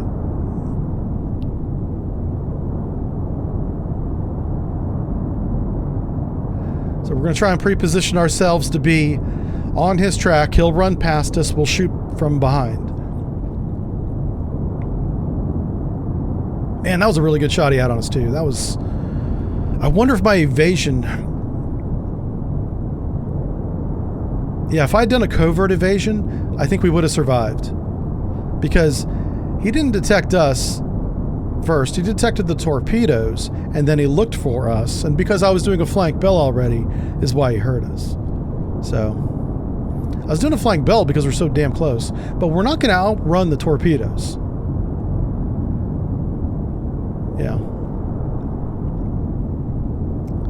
We're not going to outrun them. So we got to figure out another way to defeat the torpedoes. All right, mulligan alert. Yeah, this is a sub-hunt mission. This is the first mission in the Japanese campaign well, I don't know if it's a campaign, but there's new Japanese missions being added to Sea Power. This is the first one, and it's really hard. Really hard.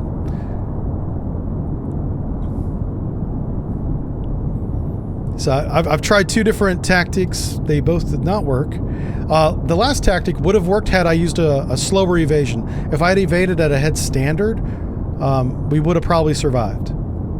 I don't think he would have detected us. So that's what I would do differently then. But now I want to try different geometry. You know.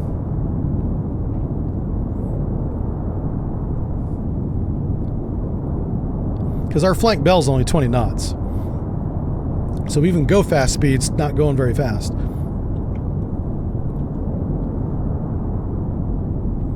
Alright, we are doing 8 knots. I expect that we will get some kind of detection here eventually. Are we at the right depth? We are, yeah. Alright, so we're below the layer, 8 knots, headed southwest. Yeah. Let's see, Matty D says, we don't play legit golf. This scumbag golf, so we get infinite breakfast balls. Oh yeah, guys are comparing it to the mulligan system. Yeah, that's true. You don't get mulligans in war, right? But this is why you do war games, is so you figure out what works and what doesn't. With real submarines, using your real sensors, yeah. Naval exercise, very important. So we're kind of pre-positioning here as best we can. We're not going so fast that we won't hear them. We should hear them. I'm just doing this reposition to the south early. And this is all guessing that he'll be on that same course too. He may not be. There may be some variability to it. We'll see. We're at 20 times compression right now.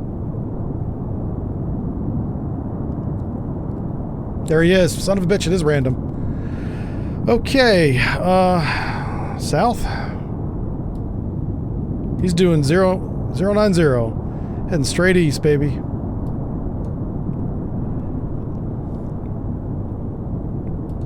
This makes the math super easy.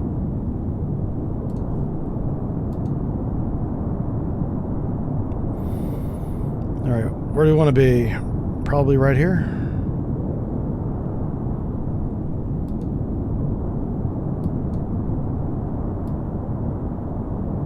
Yeah. Now we're doing 8 knots. We're deep. We want to do a circle around him of probably still 8 nautical miles. What's his detection range going to be? It's been pretty consistent at 8, so... Our track, 8 nautical miles to our track is that point. So whenever he gets to that point, we can't go fast anymore.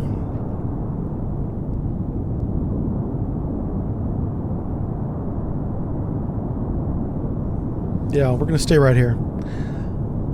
Let's see what happens. Oh, mark the time. Yeah. So let's start writing this stuff down. He's deep right now. And we'll say we gained him at 10:10. I want to mark the time that he goes shallow. Five times compression. Okay, 10:12 he went shallow.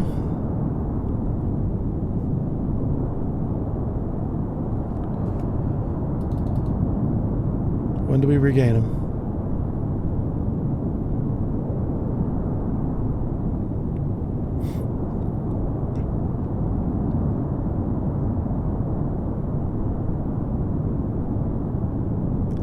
It's kind of nice to have the clock up here. You don't really need a stopwatch. You can just use the clock, in-game clock. It's more thematic if you use the stopwatch because that's how we do it in reality. But we also have clocks in reality too, right? They're all over the place on subs. Yeah. Holy cow. He's staying up there a long time. What's going on? He might actually be going to periscope depth.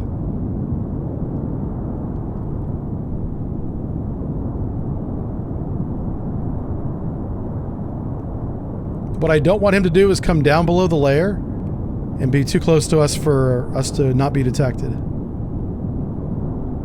Oh, wow. Yeah, he's up there a while. What's going on? Oh, we lost him, dude. He's outside the annulus. Remember we talked about CZs?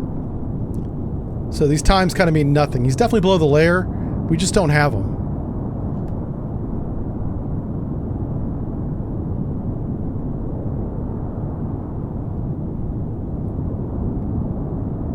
He's below the layer and we don't have him. There he is. Regain time 1-9 below the layer.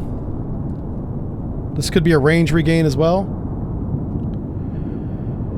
We're still not within his detection range right now, so we're fine. So time 9 deep. That's questionable. We don't know for sure. He could have been deep the whole time and he just drove into our detection range. But so this will be the first time that really matters is whenever he goes shallow again. Whenever he goes dark again,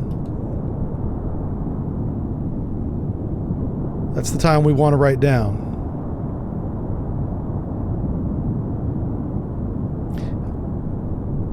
Okay, yeah, he's still coming at us.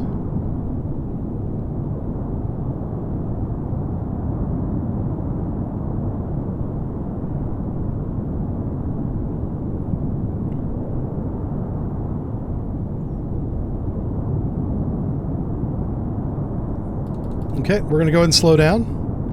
Head 1/3. And the absolute stop is going to be right here. Shit, did he just shoot? Oh, no. He might have just shot. I didn't have the cursor on him, so I didn't hear it. He might have just shot. Let's mark the range in case he did. Come on.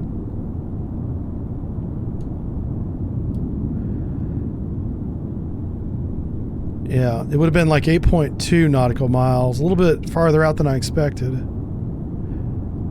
Well, if a torpedo hits the water in the next minute, we'll know that that's the range. 8.2.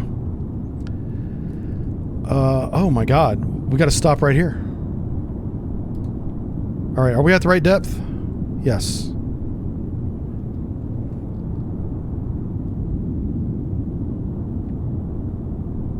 Okay, let's go and stop. I'll stop. And we're going to rig ship for... Well, you'd already be rigged for silent running. You would be in the ultimate state of quietness right now. Like, nobody moves. Like, if you're in the hallway, the passageway that we call it, you stop moving at this point. There would be a signal, and it would not be audible. There would be something else we do I'm not going to go into. It'd be like, no matter what you're doing, stop doing it and don't move. You want to be in your rack when this happens, by the way. You just go back to sleep. It's awesome. Yeah. Sonar techs don't get that privilege, but everybody else does. Well, except fire control. Sonar techs, fire control, we're always going to be in control whenever this shit happens. So, all right. So now we're just waiting on this. We're waiting on his go shallow time.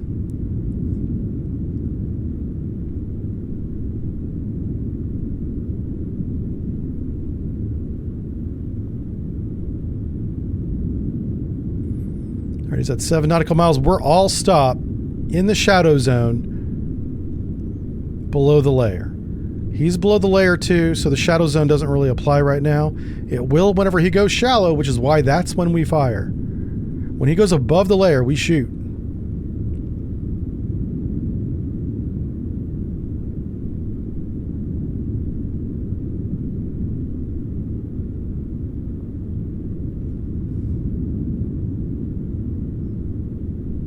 Because of his speed advantage, I might shoot him in the face. Yeah. Now, Mark. Pause it. I just have an idea. I think it's 10 minutes, by the way. His legs. I could shoot him right now. I might do it. Let's do it. Okay. I want 2 deep.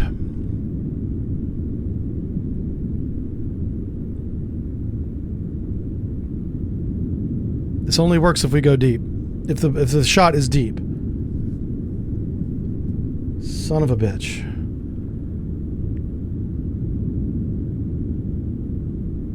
The evasion course is all wrong.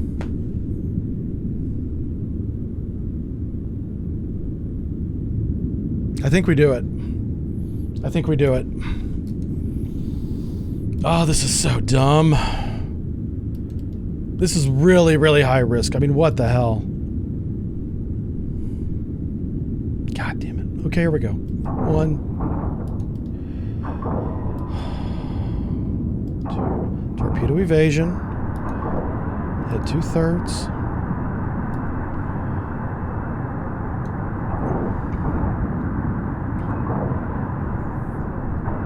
Head 2/3. Head standard. This turnaround may get us killed, honestly.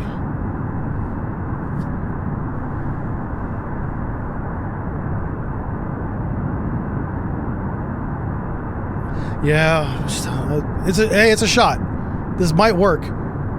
I'm gambling that he's going to come down below the layer within the next 4 minutes, 5 minutes. I don't know because I don't know the pattern.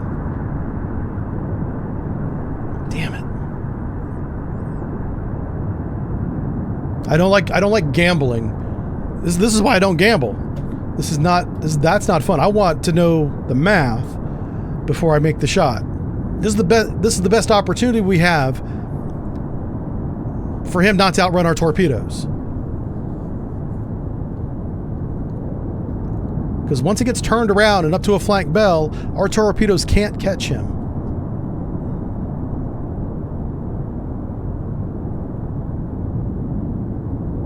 If he doesn't come back down below the layer, we're going to miss.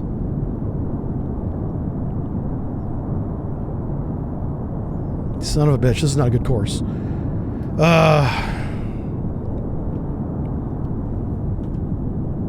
I just realized I was on the wrong course. Okay.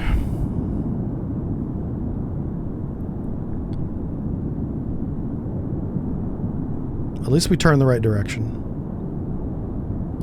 Head standard. Did I not say head standard before? Is this a standard bell? What the hell? Apparently it is. Head full. I'm not used to being this slow. This really sucks. We got to get off this bearing. He's going to shoot back down where the torpedoes came from. That's where we are right now. We don't want to be here. Which is why turning around is such a big deal. It takes so long to turn around. You want to get off the bearing, which means keep on going the way you're going.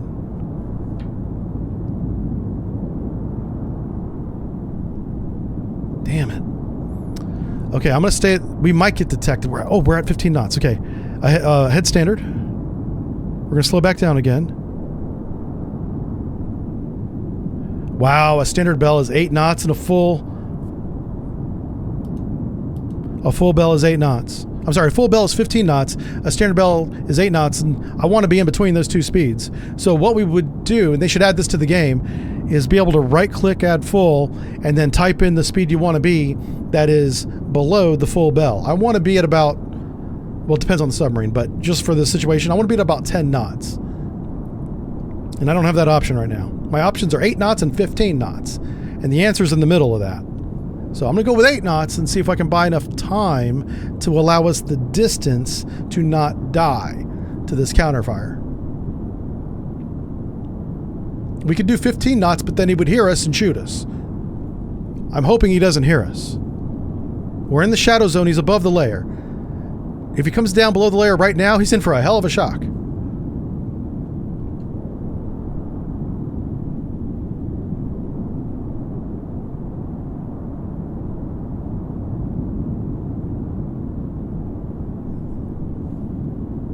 What we need to know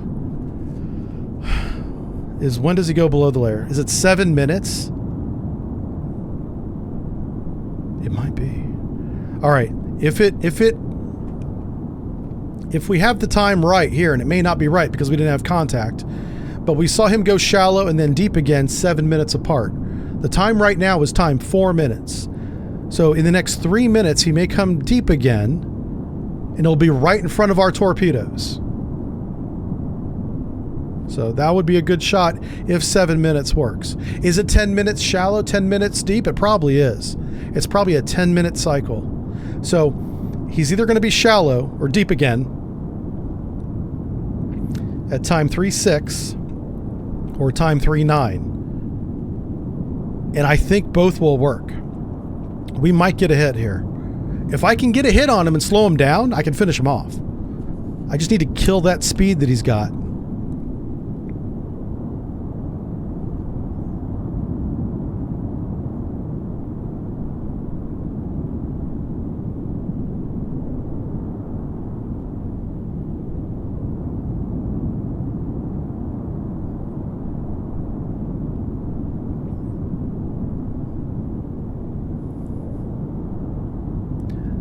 We lost track on one torpedo. I don't know why. Is he on the target? Oh, he just enabled. He definitely hears that. Okay. So we have one torpedo pinging active. Well, he could be doing a passive search too. Possibly. These are probably passive active. I assume that they are. Let's verify this. Let's take a look at our weapons. Make sure this is a passive and active homing torpedo. Yeah, active, passive, wire guided. We could actually still have the wires because we didn't do, shut the outer door, go flank bell, evasion. This second torpedo is not enabled yet.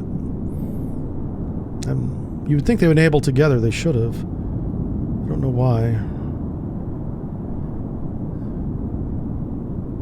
Oh, this one's definitely searching. What's going on here? Did he hear somebody? It could be that we lost the wire on this one. It could be that. Possibly lost the wire. He's not tracking anything right now. Third time trying to sink the Victor 3 with a Japanese submarine? Yeah, that's what's going on. Hey, Captain Erect. Yeah, we're using the old Japanese diesel boat, 1985, in the Sea of Japan to sink a Victor 3, and it's harder than you think. Kind of like me.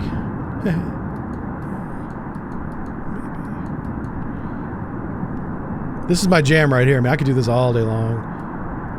If they just let me do this, best life. Best life. It is time 3:06. So, no submarine. He's definitely not on a 7-minute cycle. That means he's on a 10-minute cycle, which means there's a small chance that whenever he comes deep, our torpedoes have already gone past him and we missed. It would be really funny if that happens and he doesn't hear him because they're in his baffles. But with his towed array out, his towed array would definitely see the torpedo go by, and then he's probably going to be like, what the hell's that? Yeah, and then things get really fun.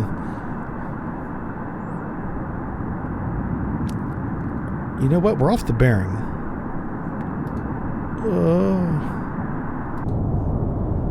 Head 1/3? Ooh, ahead 1/3. Okay, we're going to try and be really quiet again because I think we have enough bearing separation now that he won't shoot us.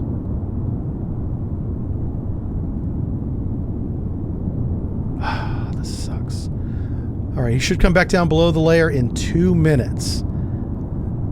And he should be very close to the X here. I'm going to mark where I think this is where I think we're going to regain him. I think we regain him right here. That's the spot. I wish I could make it a different color.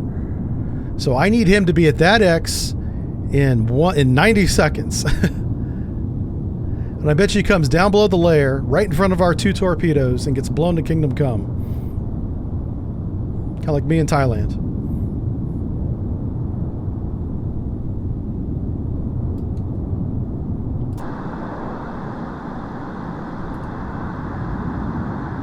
$1992.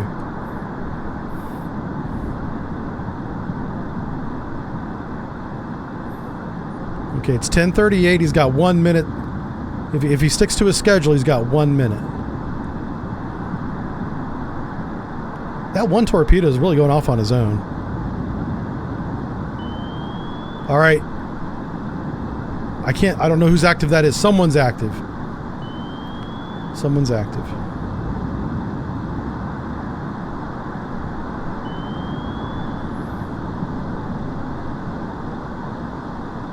It might be our torpedo.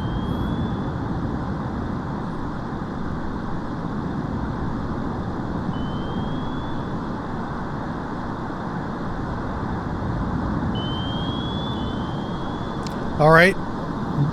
2 actives.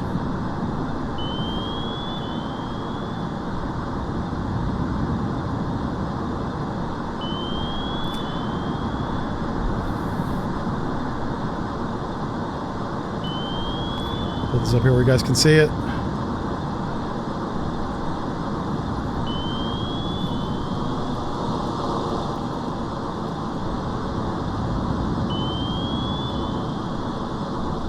Yep, so they counterfired down the bearing of the torpedo shot, not us. Good. We survived that. We're going to evade this weapon. They never did come back deep again, so that's a little bit of bad luck on us.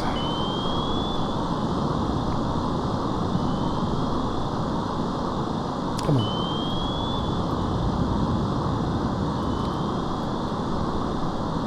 Well, at least we learned how to not die. But this is not a successful attack either. And now the target's alerted. He's no longer cooperative. So, uh-oh. He got a hint of something. What's going on here? It might be a decoy, but he's got a target now. We'll see what it is when it hits it, I guess.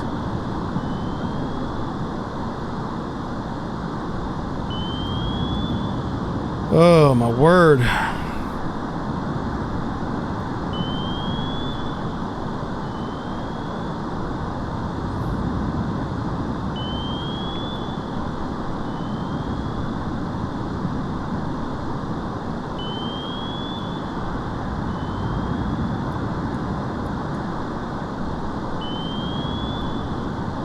That's a countermeasure. Yeah, so he launched a noisemaker somewhere off to the right there. In the direction we're looking, it's in the background here. I think we just went under him. I think he's right overhead. Oh, it's too bad. Sorry if that's loud. Yeah, I'm pretty sure that's a miss. We're gonna have to re-engage. Oh, yeah, he launched a second weapon there.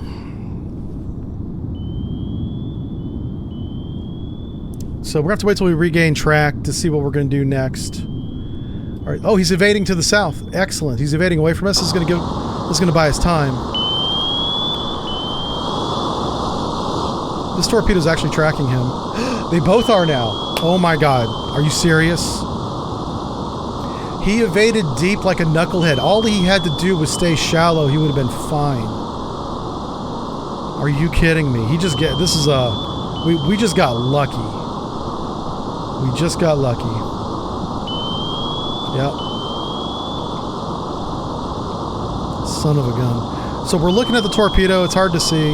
If I get too close to the torpedo, he gets really loud. Here's the problem is he's as fast as our torpedoes are. I don't think... Oh, he went above the layer again. Son of a gun. I don't think our torpedoes are going to catch him. It's going to be close.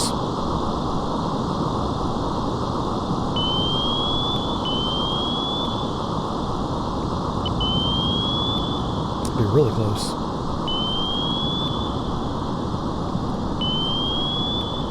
Torpedo says he's got him. Do you believe the torpedo?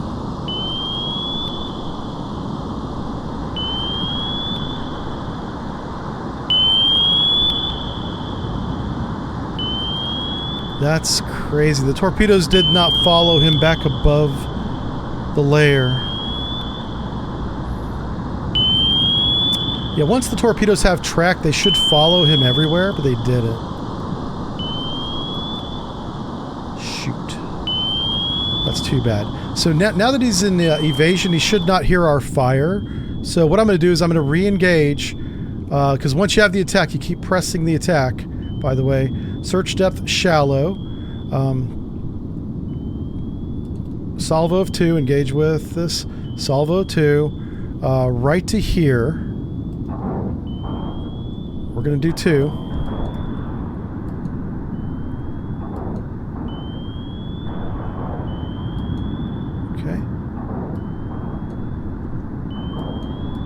Cycling our tubes, excellent. Ahead standard. What's our battery? 95%, excellent. This is a good evasion course, maintain course.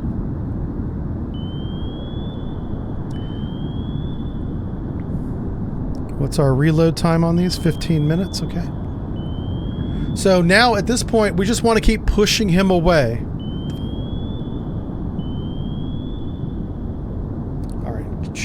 Give me 1 second, sorry. Alright, we're just going to keep pushing him back with weapons until we kill him.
Did he turn back around? I'd be shocked if he did that. Yeah, so we're just going to keep pushing him to the west. It's like herding cats here.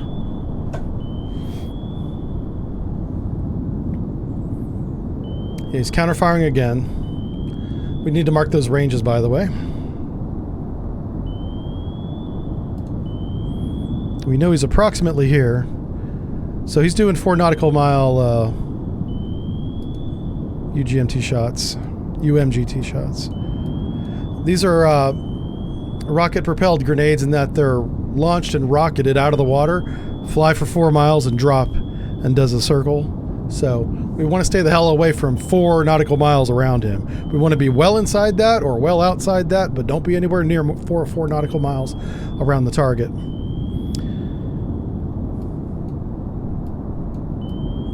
And he is coming back to the east again, which is hilarious. Now, we're going to shoot 1 deep. Or 1 at default. I wonder if default allows the weapon to stay with the target. I don't know for sure. Let's do this. Let's do all stop. We should regain track here.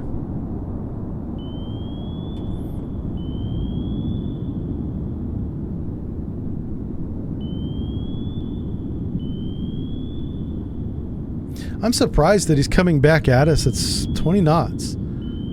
That's crazy. He's determined. He is very determined.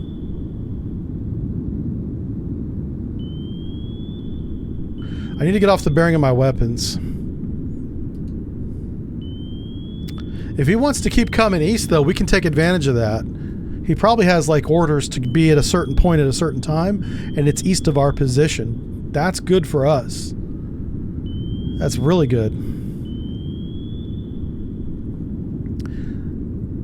All right, let's do the evasion again.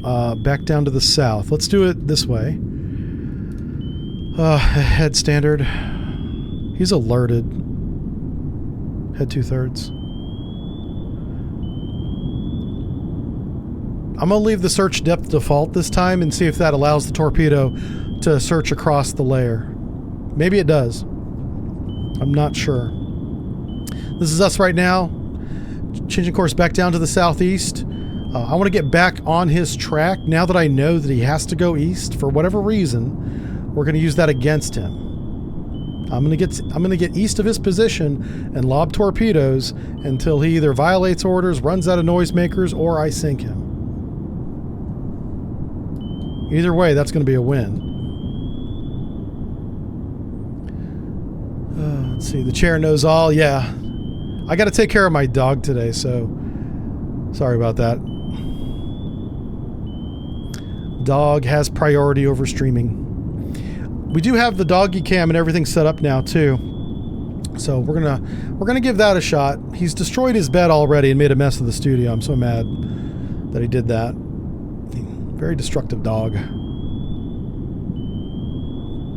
Now the sonar techs out there watching this are screaming right now, and I know why, but we're also not going to say why, right? So don't say it.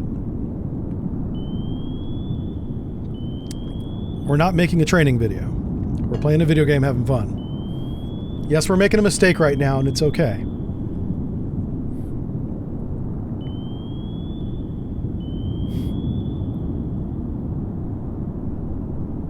Dog always has priority. Yeah. Oh, we have a Shih Tzu. Yep. Cutest little Shih Tzu that you've ever seen. Except for some reason, our Shih Tzu grew to be 17 freaking pounds. Which tells me he's not 100% Shih Tzu. He's got Shih Tzu plus whatever kind of big-ass dog was his daddy, you know? So he looks like a Shih Tzu, but he's the biggest Shih Tzu I've ever seen. Son of a gun! Ah, bad Russia, stop that. These knuckleheads, I know exactly what happened. I know exactly, wow, this makes me, I'm happy that this game is that accurate. Holy smokes, this is amazing. I bet you this is like 4 miles. Oh, it's 2 miles. It's half of 4. Okay, yeah.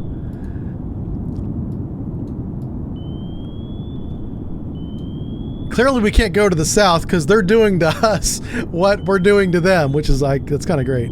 They're like, oh, so you want to go south? They have some torpedoes over here. Can't go south now. Ah, I can hit the microphone though, sorry.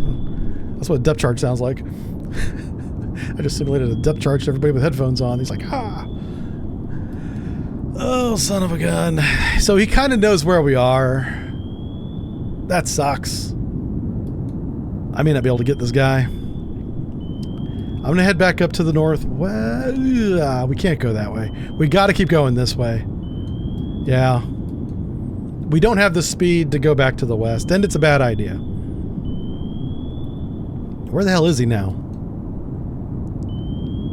He's probably... Oh, shit. Is he shooting again? I hear another ejection pump transient.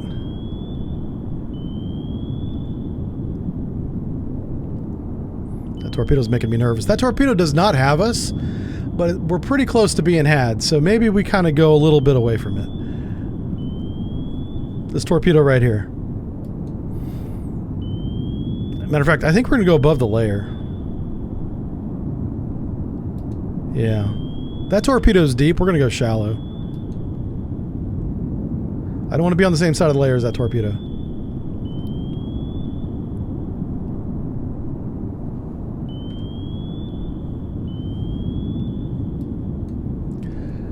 All right. Eternal Nublet says, have you ever seen Russians do anything totally unexpected? Yes. Live, I have. Craziness. Have you ever put the next gen sub at my time? Yeah, no, the next gen sub, whenever I was in, was like the Akula 2, the improved Akula, which is not the Akula 2. The Akula 2 is kind of different. The Yasin wasn't out. The Yasin was still on the drawing board when I was in. I think the first... When did Yasin Hull 1 do sea trials? Somebody Google that. I forget the date. I might have been in the Navy then, but I wasn't. I had nothing to do with that mission. But yeah, the Russians did surprise us.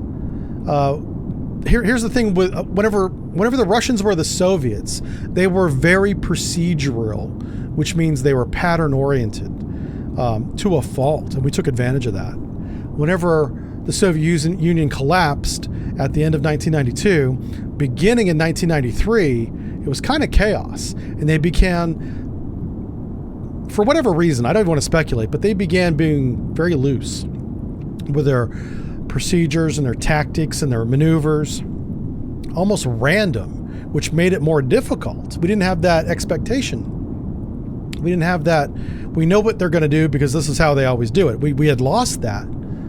Yeah. But I don't think that was intentional. I think that was just sloppy sailing. That's my opinion, in the 90s. I think they just got very sloppy because there was no leadership after 1993. After the collapse of the Soviet Union, everyone that gave a crap wasn't on board the submarines. That's what I observed. So I don't know for a fact, because my point of view is anecdotal. I only have one point of view of a very big picture. But from my perspective, that's what it looked like. Whenever that happened, we began getting surprised because we were like, what the hell? They've never done that before. And that was really dumb. They're lucky they didn't die. You know, we almost had to send off a sub-sunk report about them. And they began making a lot of mistakes because of it. But it also made our job very interesting because we were like, what the hell's going to happen tomorrow? I don't know. See you then. Stay tuned. Click like and subscribe, you know. But we were on our sonar stacks. Yeah, it was pretty wild, man. 1993 to, well, today, I guess. I don't know. But until I got out of the Navy, they were full of surprises. I imagine, I hope, that they're much more organized now. But in the days after the years, this took a long time, years after the collapse of the Soviet Union, it was a wild show. It was like a stunt show you would see at a ski resort. People jumping off ramps and somebody's wearing a tiger costume, eating a birthday cake behind a speedboat. It was entertaining. It was entertaining.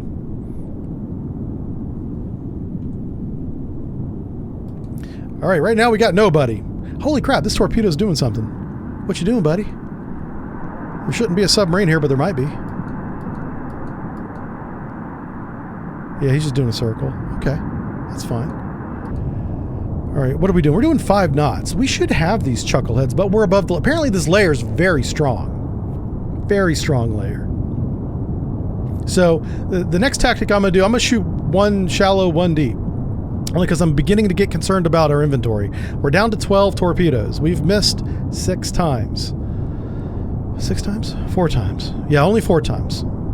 But we don't have unlimited torpedoes, and he's in our baffles. So I was waiting for that torpedo to run out of fuel. Apparently it did. Let's go back down to the south here. We're only doing 5 knots. We're very slow. Very slow, which means we're quiet. Once we get on course, we'll do a cross-layer search. We don't have a towed array. We're very limited in our detection. If we want to track above the layer, we got to go above the layer. And below the layer, we got to do the same thing. He's got a towed array, so he's got a better sonar array than we have. So he's got better detection range. He's got far better speed, and his weapons are faster and drive twice as far as ours. We have every disadvantage here. And I'm going to do my best to win this fight.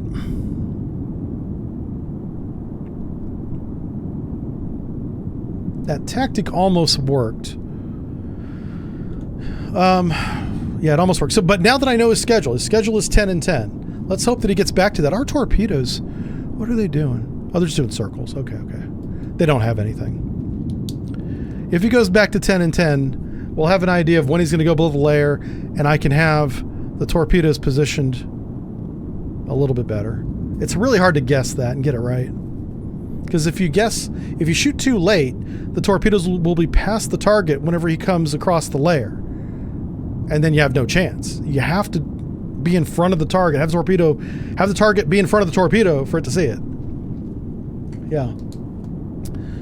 Almost like a sword fight with a Bowie knife. Yeah. Except he's got a sword. We've got a little pocket knife. It says Swiss Army on it. It's got the screwdriver for popping the wine bottle for some reason, in case you want to take that camping. And he's got a straight up sword, like from Braveheart, running around screaming like a madman, and we're trying to do surgery over here. All right, we're on a good course again. The torpedoes are clearly run out of fuel. Everybody's got...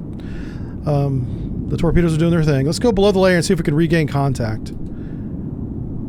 We know that he really wants to go east. So that's the one advantage we have, is we have that piece of data. And we're going to keep... And it's right along this black line that's going east-west. It's right along that. So we're going to keep moving east along that line and keep shooting this guy until we finally hit him.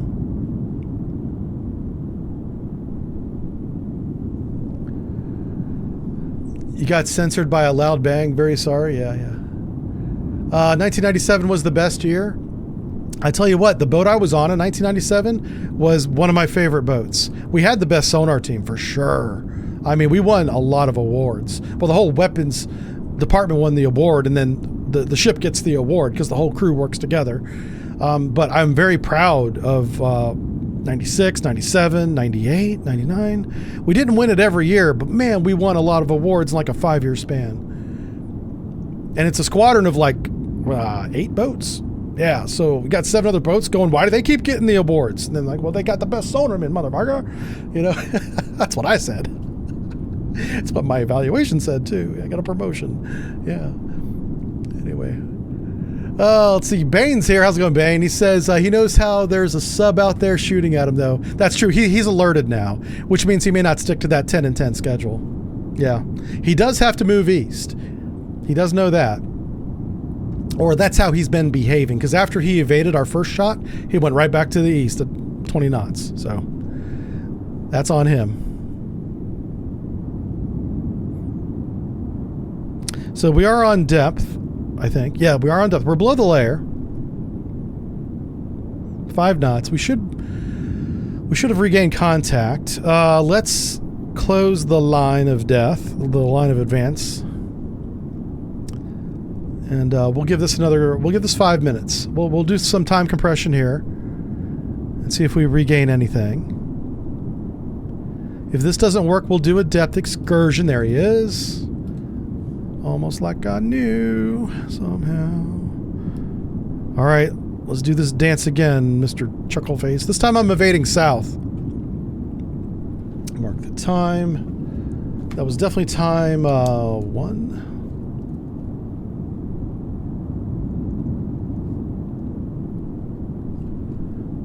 Okay.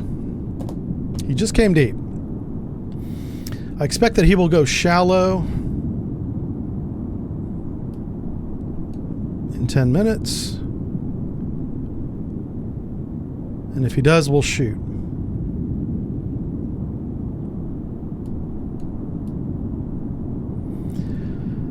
Okay. Well, I want to shoot when we cross that black line, and I want... Uh-oh. Did he just shoot?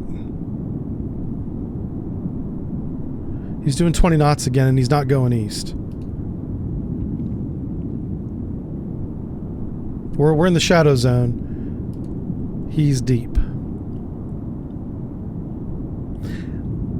All right. Yeah, he's back to his old ways. He's not going exactly east anymore, but that's okay. Remember what I said about weapon envelope, ballpark math, rules of thumb, mental gymnastics. This is why you don't need the computers. We have them, we use them, it makes our shot better, that's great, but you can do this by paying attention and knowing some simple elementary level geometry. And geometry is a big word, and it's scary to people that don't know math, like me. I don't know math at all. But you can put a weapon on a target. We just have our weapon envelope is very narrow, and it's well inside his. In other words, he can shoot us, twice as early as we need to be to shoot him. So if it's an 8-minute shot, we got to get to minute 4, which means we got to get to minute 7, 6, 5 first without being shot before we can begin to shoot.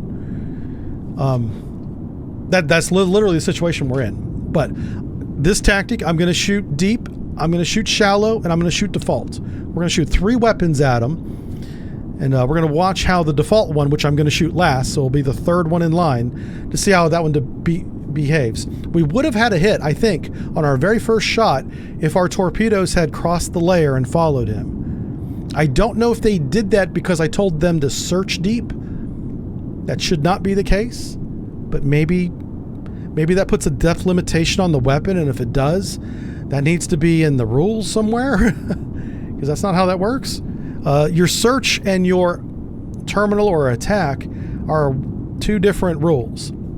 Yes, search deep, but the moment you get a detection, search is over. We're done searching. Now we're a terminal, we're attacking, and that can go to any depth.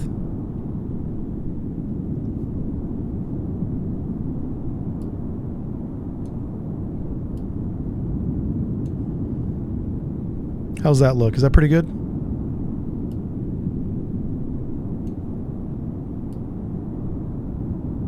That's pretty good. Pretty close anyway. Okay, so where are we at?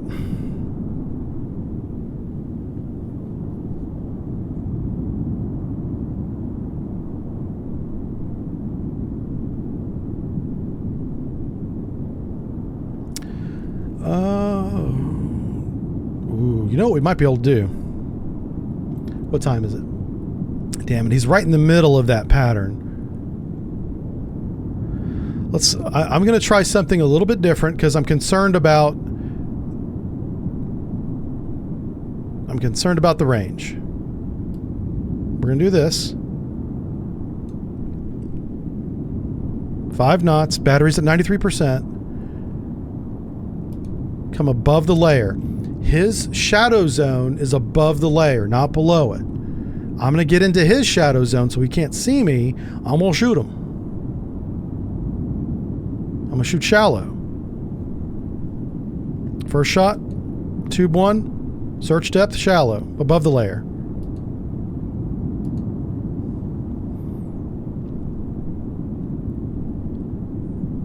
I really want to lose contact here. Again, the sonarmen are screaming. I get it. I'm sorry. We're not doing a training video. We're going to get this guy. Faded. Damn it, I'm good.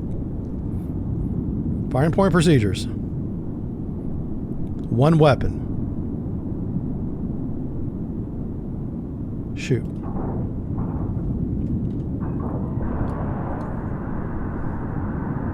Yeah, boy. We got him. Now, hit standard. We got to get off this bearing. I want to go 30 knots, but we also don't want to immediately light up his sonar display with our submarine. Okay, but that torpedo certainly will eventually, and it's whenever he comes up above the layer. So we're going to evade below the layer when he comes above the layer to hopefully evade his sonar search. So we want to be ready for that. As soon as we see him, as soon as we regain him, we're going to go below the layer. I'm going to click this button.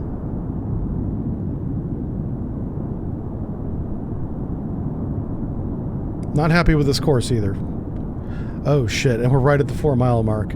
He could fire blind right now and hit us. Son of a bitch. Alright, this is probably the worst evasion course I could have picked. Alright, fine. Turn around. I'm sorry. Yeah. Oh, you guys are probably like, yeah. Yep.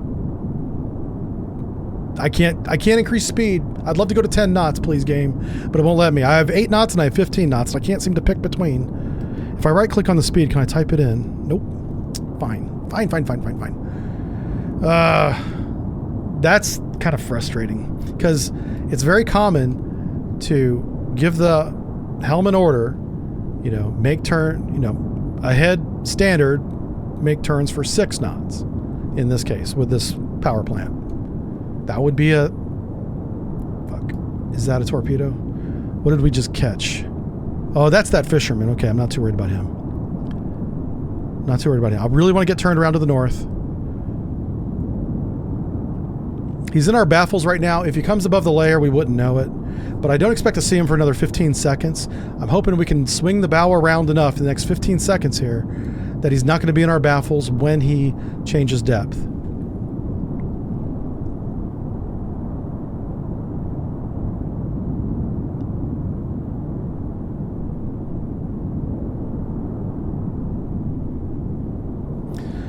Once we get on new course, I'm going to shoot a deep torpedo. I told you I was going to shoot 3. We are going to do that.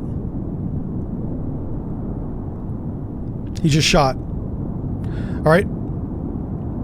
You never shoot in a turn, but we're going to do it. I'm just going to make this one default, and we're going to shoot once, and it's going to be right here.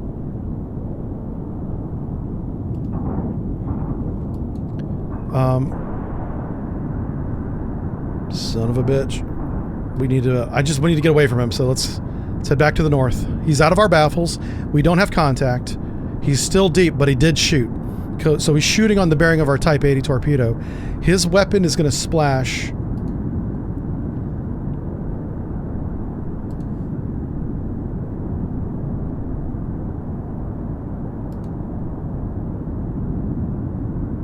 Right there. We're about to see a red torpedo. It'll be in our baffles. We may not see it, but it's going to splash right where you see 4 nautical miles.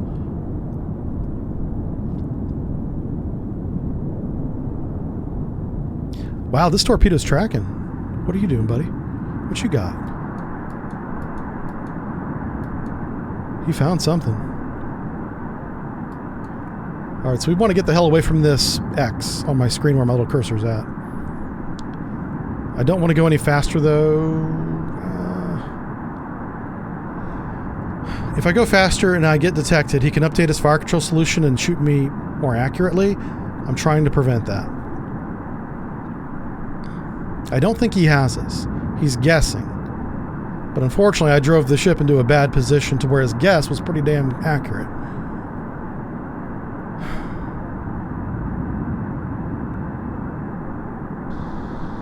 That's a countermeasure, and we're tracking it, and it's changing depth. This is the shallow torpedo, though. I want to see if he goes below the layer. He just locked onto a noisemaker. He'll go to the noisemaker and do a countermeasure homing maneuver, and in that maneuver, there's a good chance he sees the submarine. There's a real good chance. And that submarine's a lot closer than I thought. He must have gone back to 20 knots. He sped back up again. That puts the counterfire a lot closer to me than I thought. Yeah, that puts it a lot more to the north. Oh, Jesus. I hope to God he doesn't shoot to the north.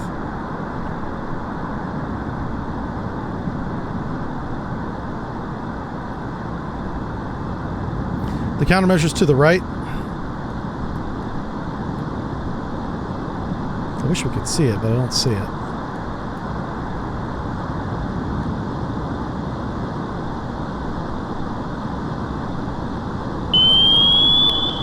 We've enabled. He'll definitely counterfire again if he has a tube ready on that bearing, which will be good because that's away from us. That's what we want. He may not have a tube ready at this point, though.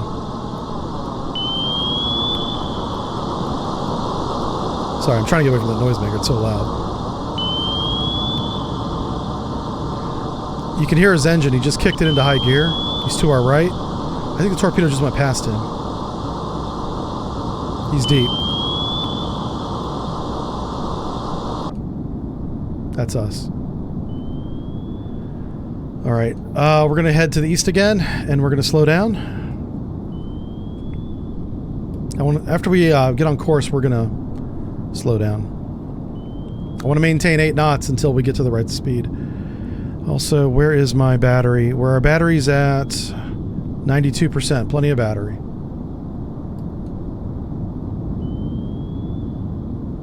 We're doing a good job saving the battery for torpedo evasion while continuing to press the attack here.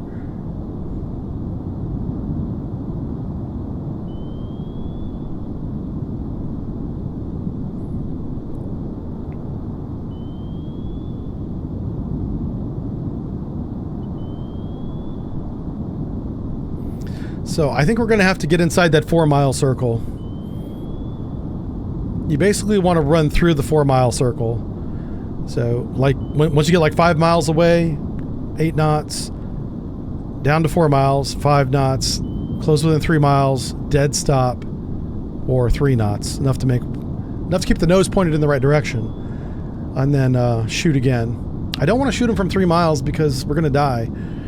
He'll counterfire, and it's hard to not hit at that range.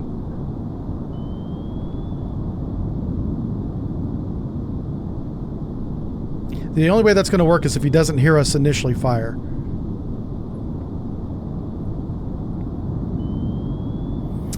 But it's interesting. He appears to have evaded back to the east. Now, I expected him to go to the east after evasion, but in this case, he evaded easterly. All right, let's slow back down. We're on course now. We're going to go ahead 1/3, saving the battery. We'll see if we get a regain, and if we don't, we'll go deep again. Because he's going between like 550 feet and like 250, but going back and forth. Right now we're at 325. Shoot the fishing boat? It's not Wednesday. I can't do that. Yeah. Hey, Jess Stewart, how's it going? We are a Japanese Yoshio class diesel boat.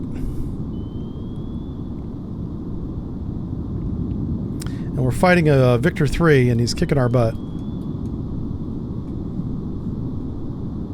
All right, we did not regain. Let's change depth. Let's go. Let's try going deep. We'll actually get a little bit extra range being deep rather than just below the layer.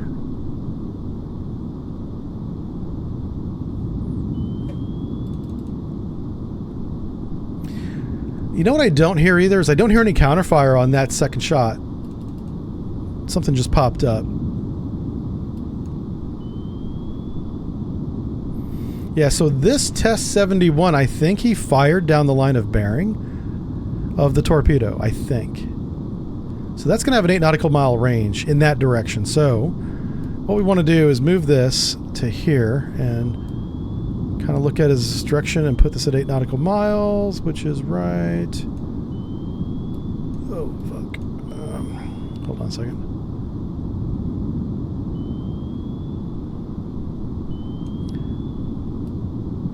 Nautical miles. Oh no, it's doing a search now. Okay. It's doing a circle search. If it was going in a straight line, it would go that far is what I was... Oh, we just dropped another one. Interesting. That's good. That's good. So he is still counter-firing. He's got 6 torpedo tubes. 2 of them, I believe, are 65 centimeter, though, which means he's got 4 that matter. But he's reloading them right now, so...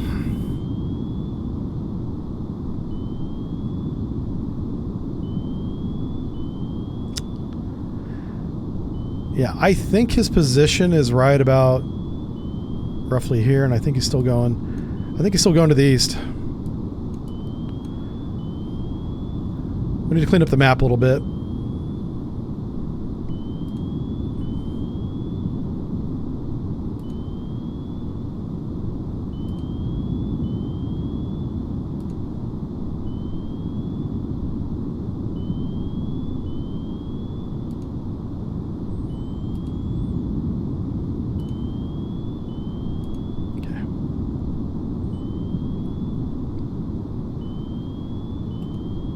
Oh, whoa, whoa, whoa. I was trying to do things with the map, and I accidentally changed course. I just corrected it, so it's fine.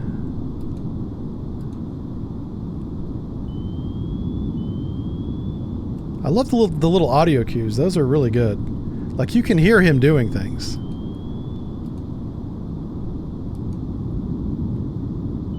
Like launching torpedoes, speeding up, important things. Pardon me.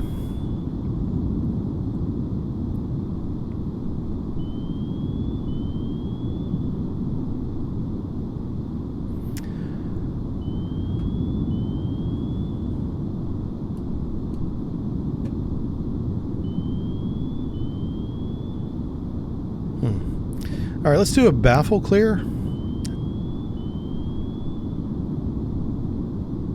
Yeah. That's way more than a baffle clear, but I don't want to be pointing the torpedoes. So we'll come back down this way. And once we're on course, we'll change depth again. We're supposed to be deep. Oh, son of a gun. Hold on a second. What the hell's going on? Wow, he just launched a lot of noisemakers. Holy shit. Don't change anything.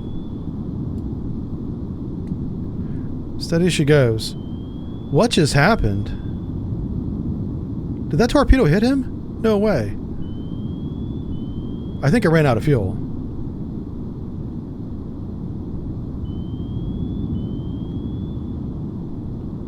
Huh. Yeah, something happened where he just started chucking out noisemakers like it's no tomorrow. So we know now his position is actually way the fuck down here. That's where he is right now. He did evade to the southwest again. The problem is we have to be somewhere in this torpedo field. Yikes. Yeah. I don't know how we're going to do this. We're not fast enough to evade his torpedoes, and our countermeasures are ineffective. Which means we just can't be detected by his torpedoes. Which means we can't be in the torpedo field. But yet we still have to be close enough to put a weapon on him. And he can do, we'll say 30 knots. Our torpedoes do 34 knots. We only have a 4-knot advantage. Which means the moment he turns around and puts our torpedo into baffles, we're not going to be able to catch him before we run out of fuel. So I'm not sure how you crack this nut. It's pretty tough.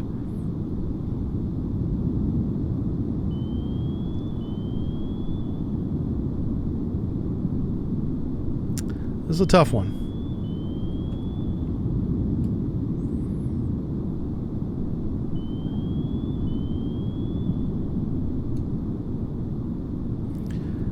So we're going to let their torpedoes run out of fuel. We're staying at 3 knots. We're staying deep. I think. Yeah, we're deep.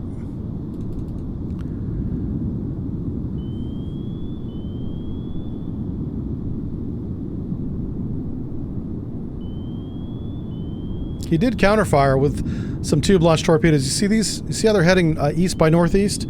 That tells me that they weren't airdropped. They were sent that direction from the beginning. So this black line that I plotted the course on still applied to those 2 torpedoes. These ones that are doing circles, these are the airdrop ones. And we're going to split the 2.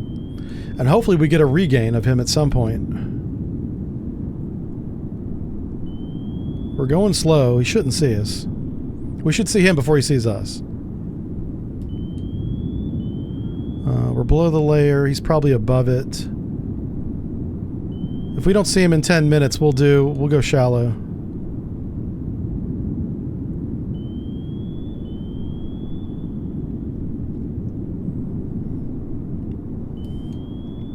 There he is. So he just came deep again at time 34.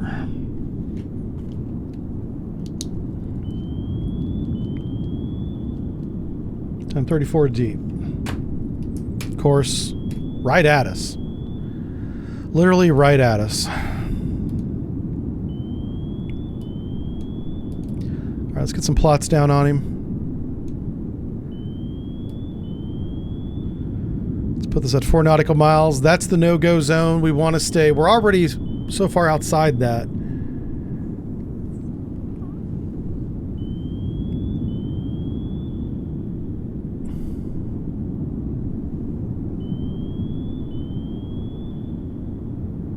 We can try getting closer.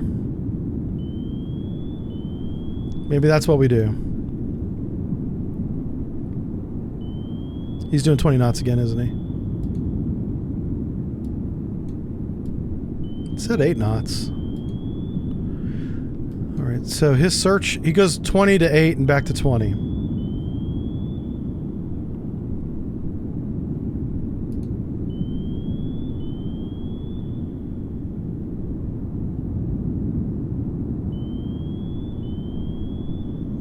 Alright, so if he stays on this course, we want to do something like this. Yeah, we want to go here, plus 10, 20, 30. Right about there. Doesn't look right, but it should be. See, he's back up to 20 now, isn't he? No, he's back to 8. Alright, he's committed to the 8-knot search now, apparently.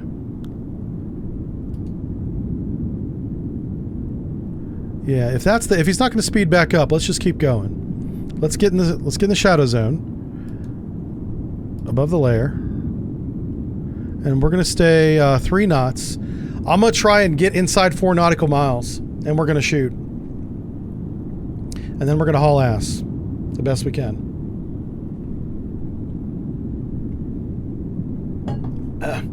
Does it take more battery to go 3 knots at 1,000 feet than 100? Probably. Do Yoshis have AIP? Not this one. Not in 85, we don't. This is 1985, my friend.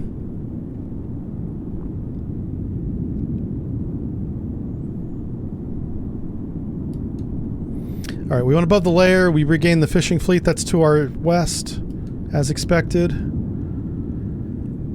Oh, so this is really the hair-raising part. So he just came above the layer. Time 37. We're going to go below the layer. And we're going to play tag with him until he gets really, really close. 1137 shallow. Actually, just new page. I'm running out of paper here. I want to see if he reestablishes a pattern. We know he goes east. We know he likes to change depth every 10 minutes when he's not being attacked.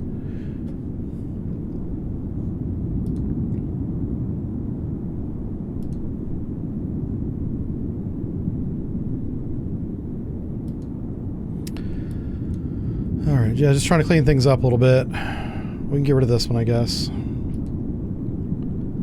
Oh wait, did we lose him again? That's because we went below the layer. I think he sped back up 20 knots too.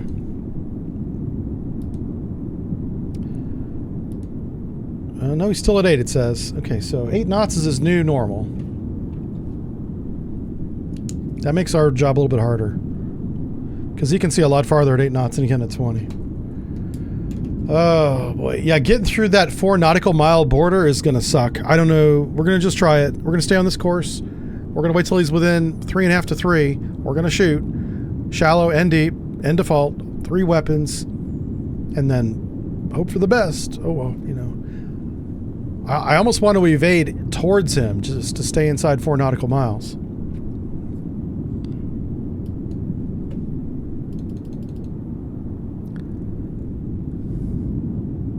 We have a really good solution on this chuckle face. Really good solution. All right, this is the danger zone that we're in now. Like, this is nuts. He's doing 8 knots. We're doing 3. Oh boy, this is a good evasion course. It's just a really bad range. So that's what we want. Well, I need a 3.5 nautical mile range circle.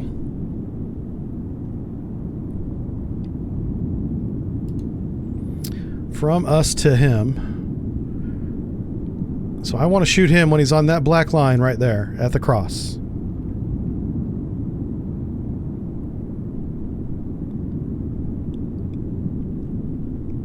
I'm doing this so that our torpedoes have a chance to get them. Alright, so our first shot, we're already deep, so I want our first shot to be deep. Below the layer. So we're going to go We're going to go below the layer, above the layer, default, evade. Evasion course is 160. Evasion speed is going to be ahead standard 8 knots, which might be a mistake. I'm going to try to do a covert evasion inside 3 nautical miles against Victor 3. It's probably a bad idea. And then we are going to evade. Oh boy, do we stay? I'm going to evade whether opposite side of the layer he is. If he's deep when we shoot, we're going to evade above the layer. If he's shallow, we're going to maintain our current depth. Cross layer evasion. I might change. Yeah, whatever depth he's at, whenever he hits that cross right here, we're going to make sure we're on the opposite side of the layer than him. He's at 325. He's going shallow. Yeah. That's wild that we have his... We still have him at that depth. He's doing 8 knots. He's very concerned. Yep. He doesn't have us. And he's hitting 3.5 miles right now. And he's shallow. Are we deep? Just verify. We're in the shadow zone. All right, firing point procedures. Let's go. Verify deep. Single shot. Shoot. Shallow. No, above the layer. Shoot. Default. Shoot. Torpedo evasion. Ahead standard. What's his depth? He's still shallow. We're deep. He should not have heard those shots. God willing, the creek don't rise. He didn't hear those shots.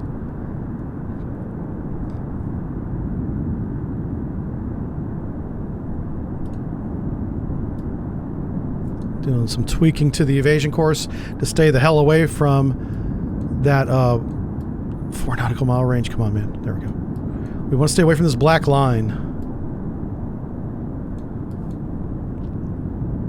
But at 8 knots, it almost doesn't matter. It's so slow.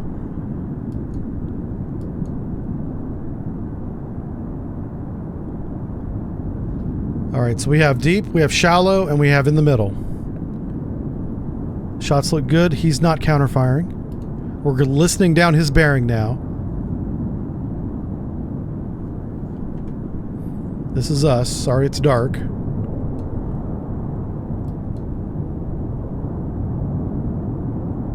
I really want to speed up, but I know we'll be giving ourselves away if we do. I really want to be doing 10 or 11 knots.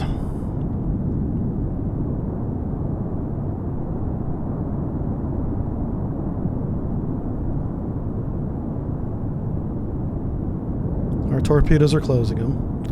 They're pre-enabled right now, which means the torpedoes are very quiet. A sonarman can easily miss an incoming torpedo in this mode. Very easily. If you're not paying attention, you'll never know you're being attacked.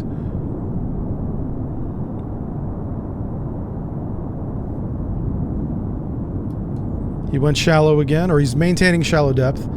This is really good. It's 11:52.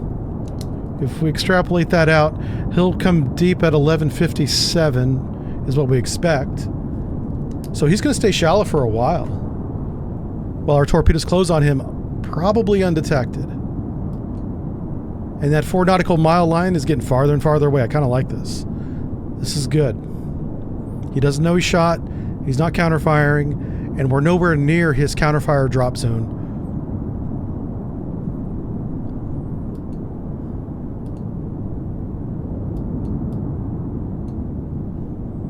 I'm so tempted to increase speed.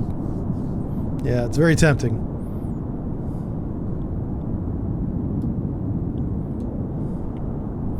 He's getting ready to hear the torpedoes. That's why I'm making these small adjustments to the course. This is a really good evasion course. It's not the best. We're not going to go into why, but it's good enough for this. And because we have both depth spectrums covered with incoming fire, or outgoing in our case, we should get a hit. And if I can get a hit and slow him down to like 3 knots or less, we can just shoot one more weapon and hit him and sink him. But I'm really hoping that we're exhausting him, exhausting his countermeasures. He's expended a ton of them. Like, we only have 20 countermeasures. Him being a nuke boat, he probably has 3 times that. He probably has like 60. But he's used at least 20 of them. A good portion of them.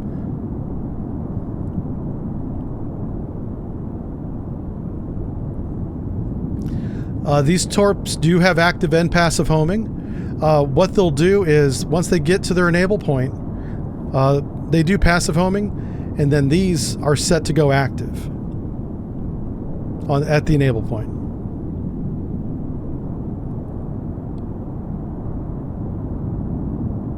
This is a really good shot. I'm surprised we're not being shot back at yet. But he stayed above the layer because apparently he's back on his schedule. It looks like he is. A 10-minute depth change schedule. And we just kind of figured this out watching him, you know. Yeah, we've been lobbing torpedoes at him. We've shot probably 9 torpedoes at him so far. I think it's 9. We're down to 7. We don't have too many left. And there's a second submarine we still haven't found yet. That second submarine's doing something. It's probably closing to help this guy.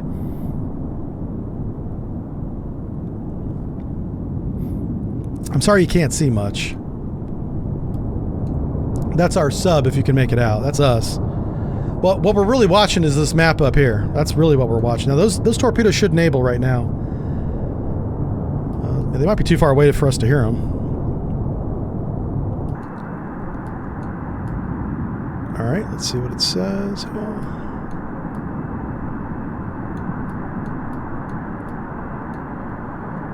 That's the deep one. This is the shallow one.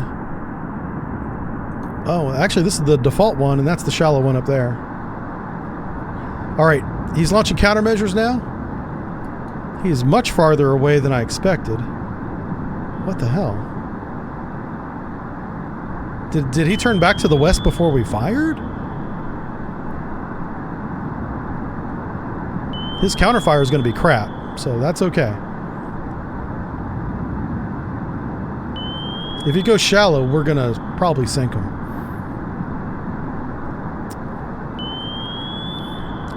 Deep torpedo might have him. Yeah, he's homing on something. And it's not the noisemaker, so yeah. I think the deep torpedo is tracking him right now. It looks like it anyway. So we've got 1 deep and 2 shallow right now. One of the 2 shallow is set to default, which I think will allow it to cross the layer. That's the other torpedoes. And that might be the submarine. Yeah, there's 4 actives. One of them's one of those is from the sub.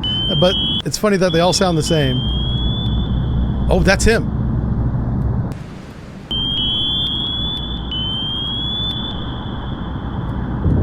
Oh no. We did not have a surface ship at that. What the fuck? I think he shot himself?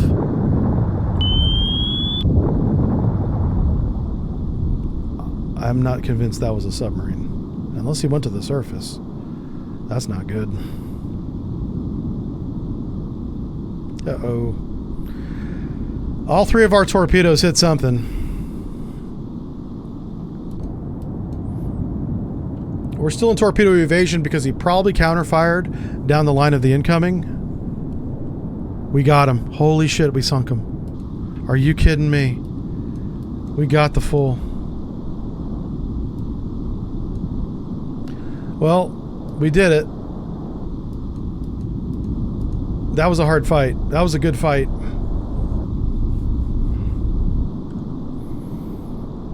We're still in torpedo evasion. I think the torpedoes that he fired, though, are up here. I'm going to point them out to you. I'll just put a marker. I think he fired them up that way. Where that marker is. So we're going to give it, what time is it now? 11:58. The torpedoes can run for 15 minutes. So they can actually run for about 30 minutes. It's already been 5, so we'll give it to we're going to evade till 10 after 12.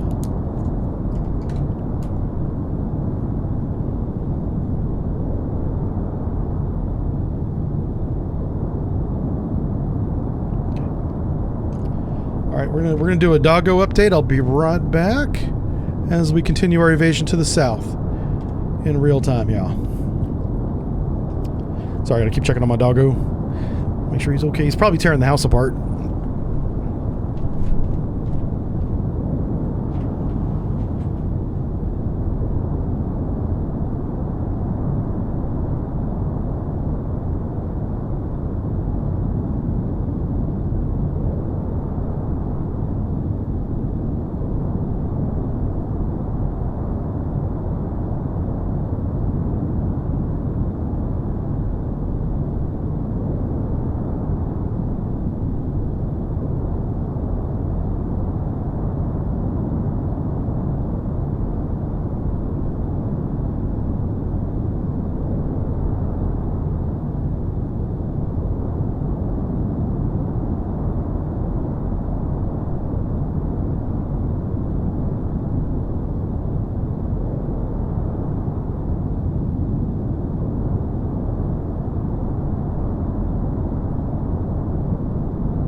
Hey, we're still alive. Alright. Well, that's one victory. Now we gotta go get the kilo. This little bastard's gonna be quiet. I wonder if I could recharge my batteries, too. Let's do this.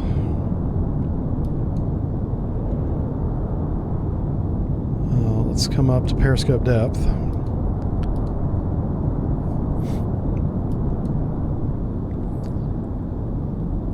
Our batteries right now are 90%, which is still not bad, but we have to transit a little ways. So if I can do some of that transiting on the surface, I will. Yeah, we got him, Matty D. He's dead. He's right there.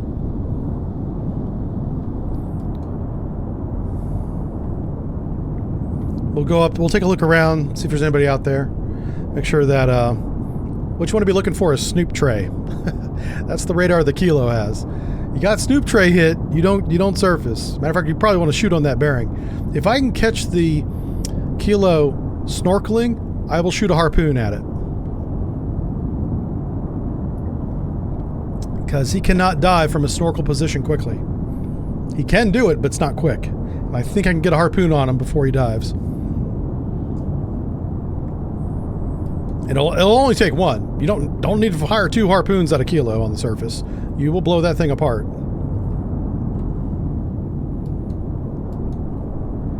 Alright, we're steady on course. Let's come on up to periscope depth. Periscope depth, please.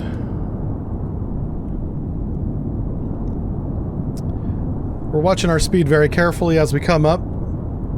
As we come through 150 feet, we'll slow down to a head 5 knots, which is a head 2/3 for us in the sub. There's a big jump in speed between a head standard and a head full. That's what we have to work with. It's not great. We're at 200 feet, coming to 35 feet. We did clear our baffles below the layer. That's not ideal, but hey. It's wartime. Those peacetime rules go out the window. Yep. Best practices for safety do not apply right now.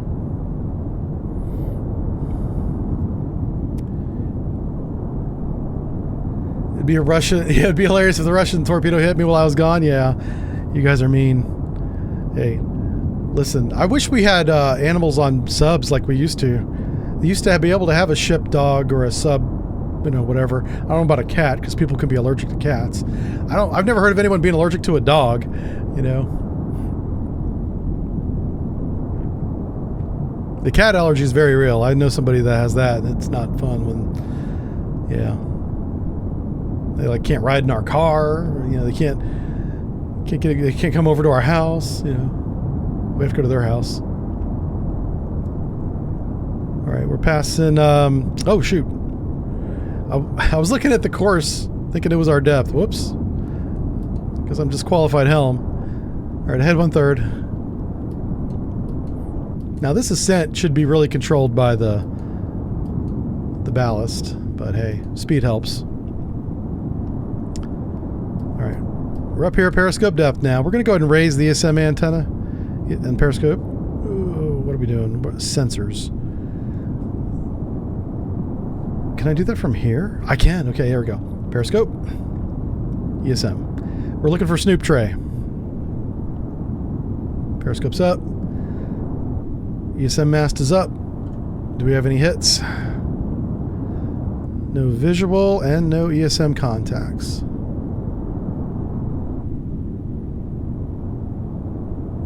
This is unnecessary, but I'm going to do a quick sweep with the radar mast.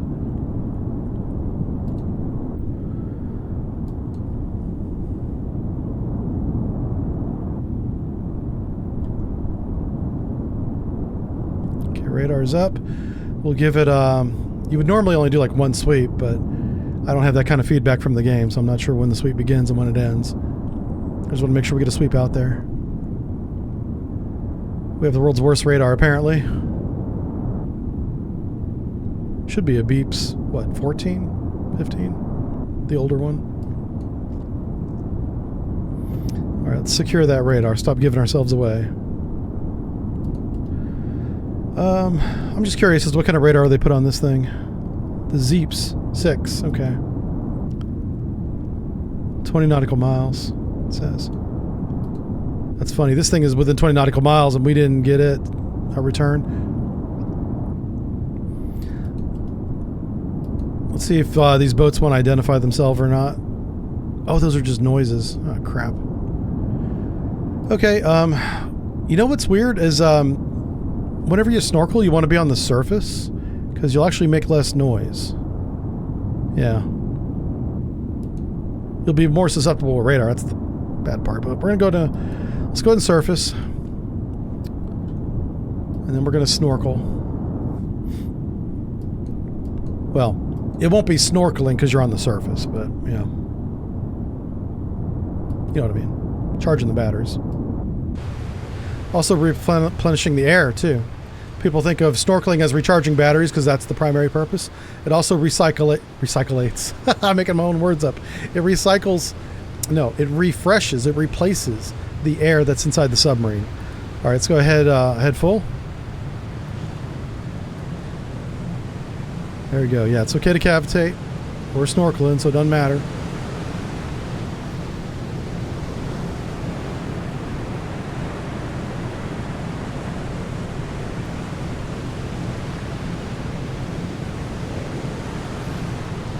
All right, we're going to watch our battery. Once our battery gets up to 100%, we'll dive again. We're doing this for a couple reasons. One, we want to get inside the datum area. We don't have to be inside of it, but this kilo is going to have a very short detection range. Like, we're going to detect it and shoot. Like, it's going to be that fast.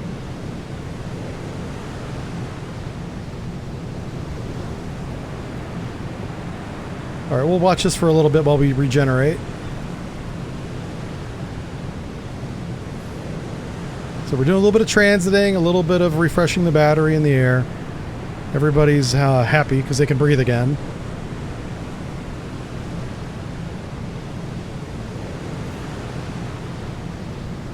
Cold water vibe watching this, yeah. Yeah, if they would fix the dumb torpedoes and cold waters, I would stream that again. It just drives me crazy that the torpedoes act so dumb in that game. Like I want to say it's game breaking at this point, but they don't update the game anymore. They've moved on from it, and I get it. Whoa, shit. Okay, fuck. Apparently, he's much closer to us than I thought.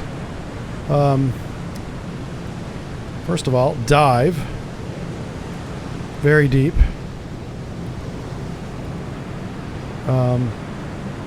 Secondly, salvo, single shot deep.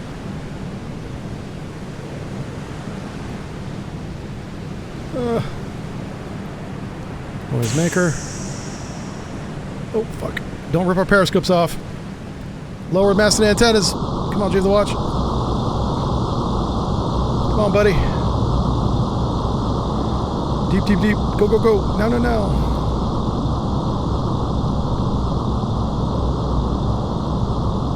The torpedo did not fire. Single shot. Right there.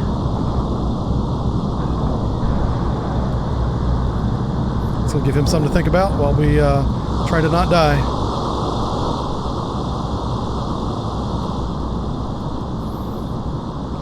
So yeah, the whole time while we were fighting the Victor, the Kilo was just closing in from the west. Our battery is what? 91. Yeah, we gained 1% battery life doing that. Alright, mark his position.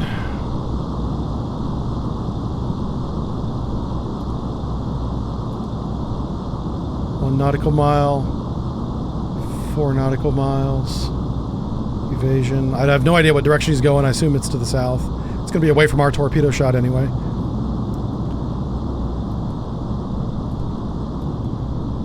Alright, I know it's so dark we probably can't even see anything. Just watch the window in the upper right-hand corner for now.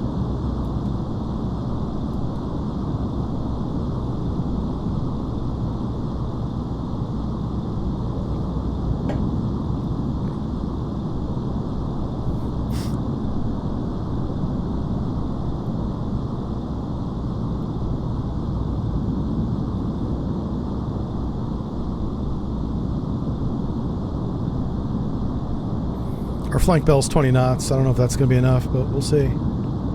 Our torpedo's doing a search right now. I'm not sure if it's active or passive. I kind of want it to be active so that he runs away from it.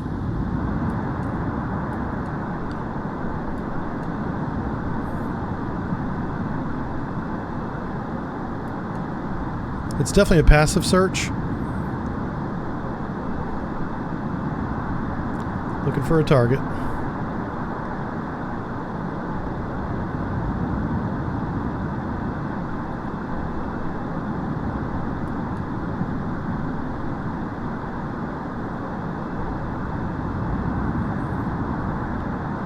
Once we secure from torpedo evasion, I'm probably going to ping him. I want to get a range. We'll see what this torpedo does first.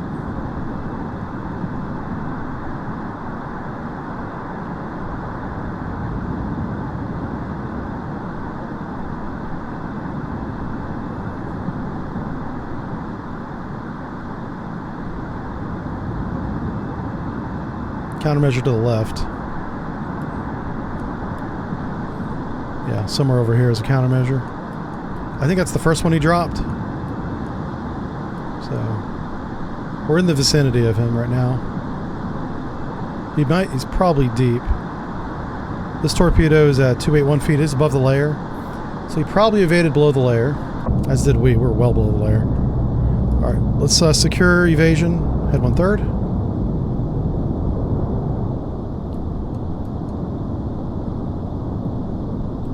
Clear our baffles. That's where the torpedoes are.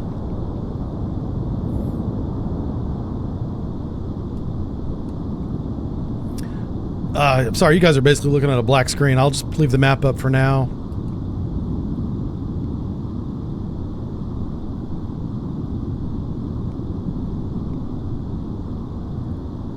That's the noisemaker.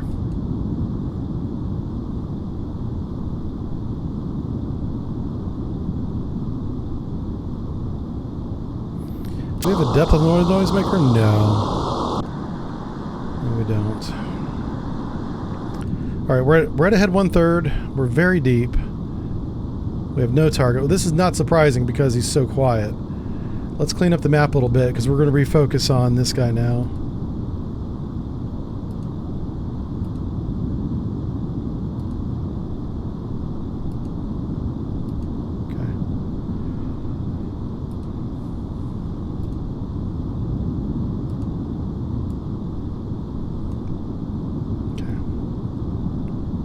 This torpedo is really close to him.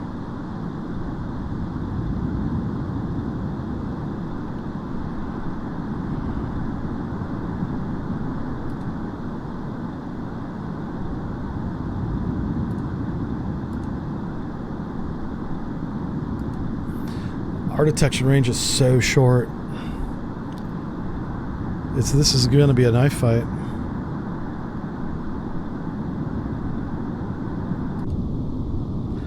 All right. We're basically skimming the bottom of the Sea of Japan right now. I want to come away from the bottom. That should give us better sonar performance. We're already doing 3 knots. We can't adjust our speed and get better performance, but we can adjust our depth. We're going to do a deep search, and then we're going to do a cross-layer search and reassess after that. See if we get a hit.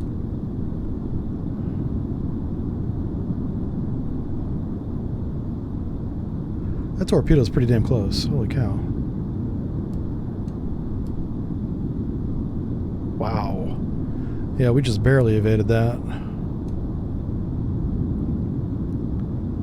So if he evaded to the southwest like I thought, this torpedo would see him, and it doesn't. So he probably didn't do that. All right, so he's not deep, probably. Let's see if he's shallow. Let's change depth. Ooh, where are we going? Navigate. Change depth. Let's go shallow. All right, we're passing 600 feet, coming to 250 feet.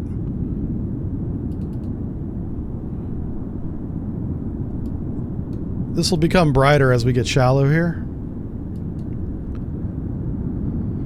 Ooh, and we might have to go active to get him.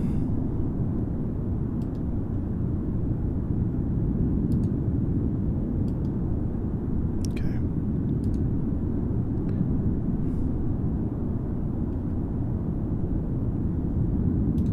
I'm just getting the shot ready.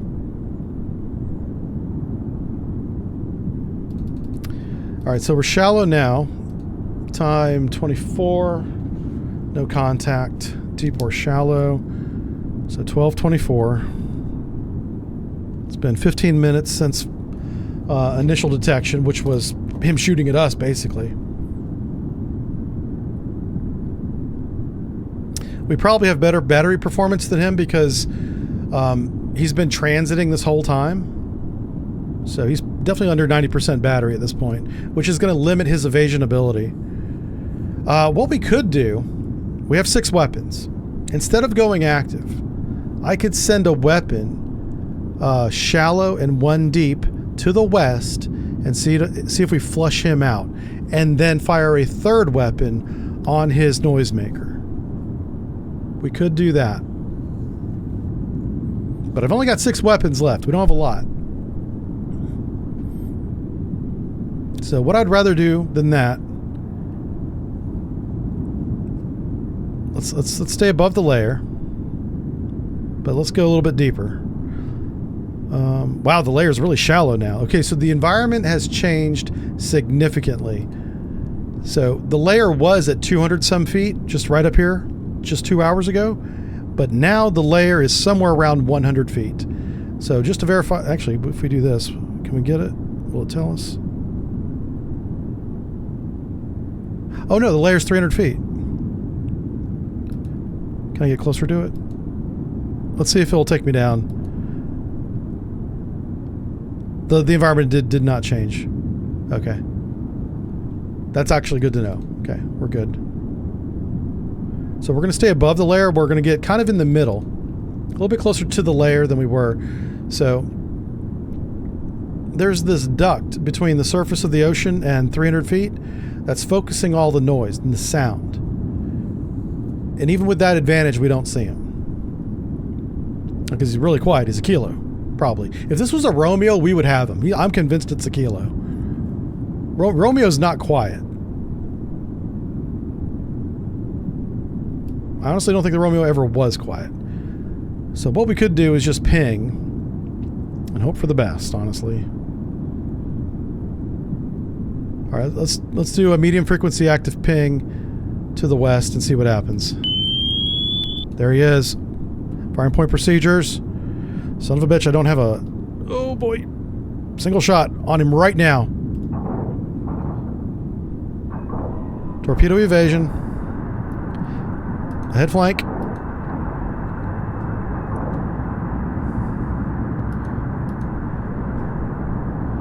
Come left to course 2. 160.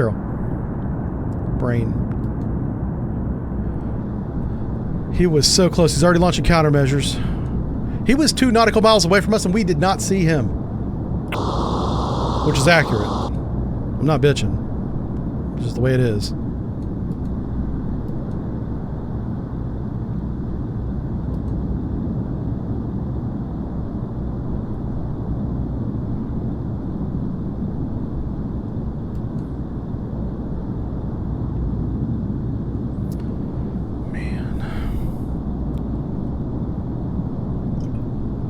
This might be the hardest mission I've ever played in this game.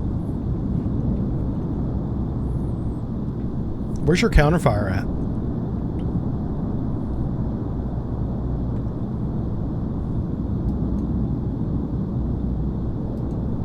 Where's this counterfire at?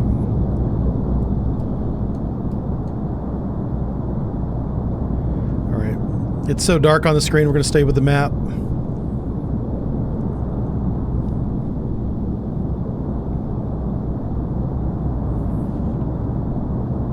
I'm surprised he didn't shoot on our active bearing. There it goes. Oh shit. Oh boy. Yep. Fuck. Left full rudder.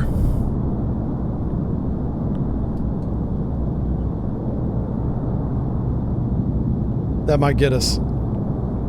Countermeasures. Noisemaker. Oh, that was a good shot. That was really good. On his part. His shot was good. Oh, shit. That's not good. That's really bad, actually.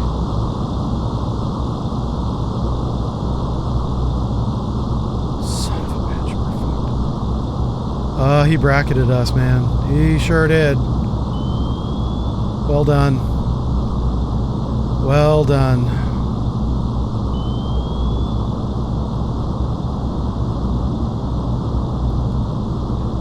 Bracketed us. That's really good. Damn it.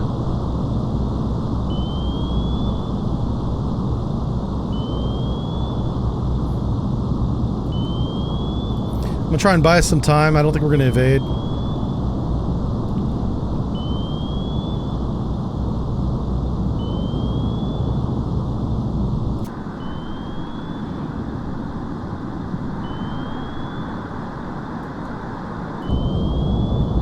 I just want to make sure that wasn't our active.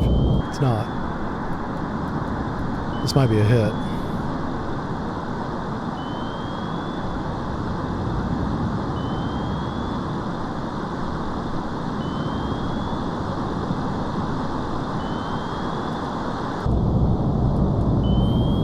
He basically hit the button that said fire everything.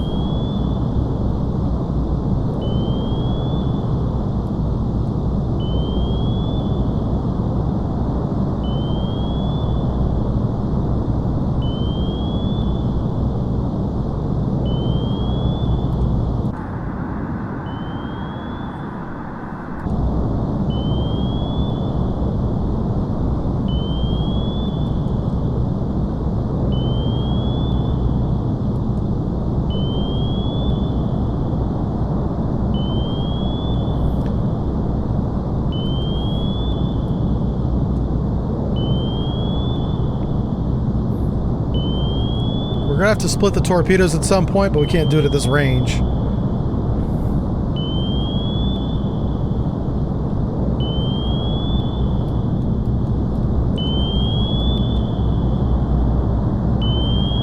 Shit, that's close.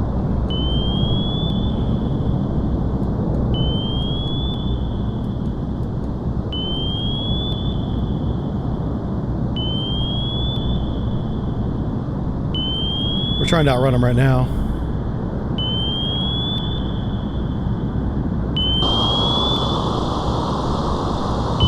Yep.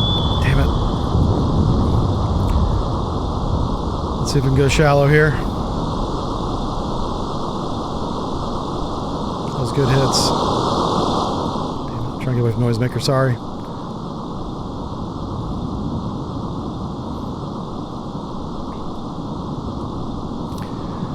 Yeah, we're slowing down, but we're trying to get to the surface now where we can do some repairs. Let's do a head 1/3 if we can maintain it. We probably have no propulsion at this point. That was a really good counterfire on him. Yeah, we lost the ship. So the Kilo got us. Man, tough mission. Really good. If they had given us any asset help, we would have had a much better chance. But let's see what the score is. If it'll give us the score. There it goes. Destroy both submarines. We failed that, and we must survive failed that. So we don't get credit for sinking the Victor, because you got to sink both or nothing. Yeah, pretty tough. I'm going to close this so we don't have that hissing sound. The freaking microphone in the game was right next to that countermeasure. Yeah, really good mission. That's tough. I don't know how I'm going to get past that. Right now, it's the only one in the Japan series. This is it, 1985. But I'm really happy with it. It's not fair, but neither is war, which is why it's okay to be not fair.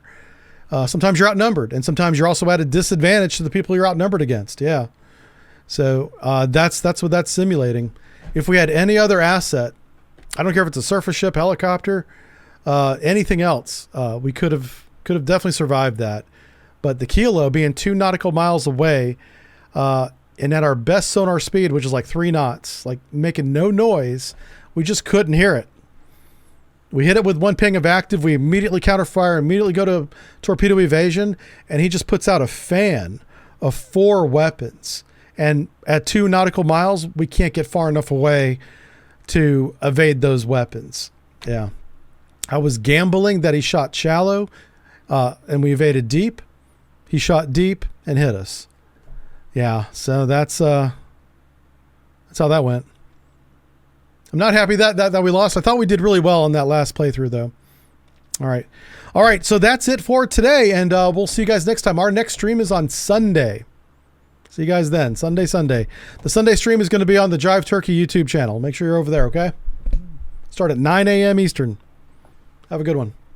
Take care now. Bye. Bye, everybody. Yeah, it's been Sea Japan 1985 scenario. See you next time.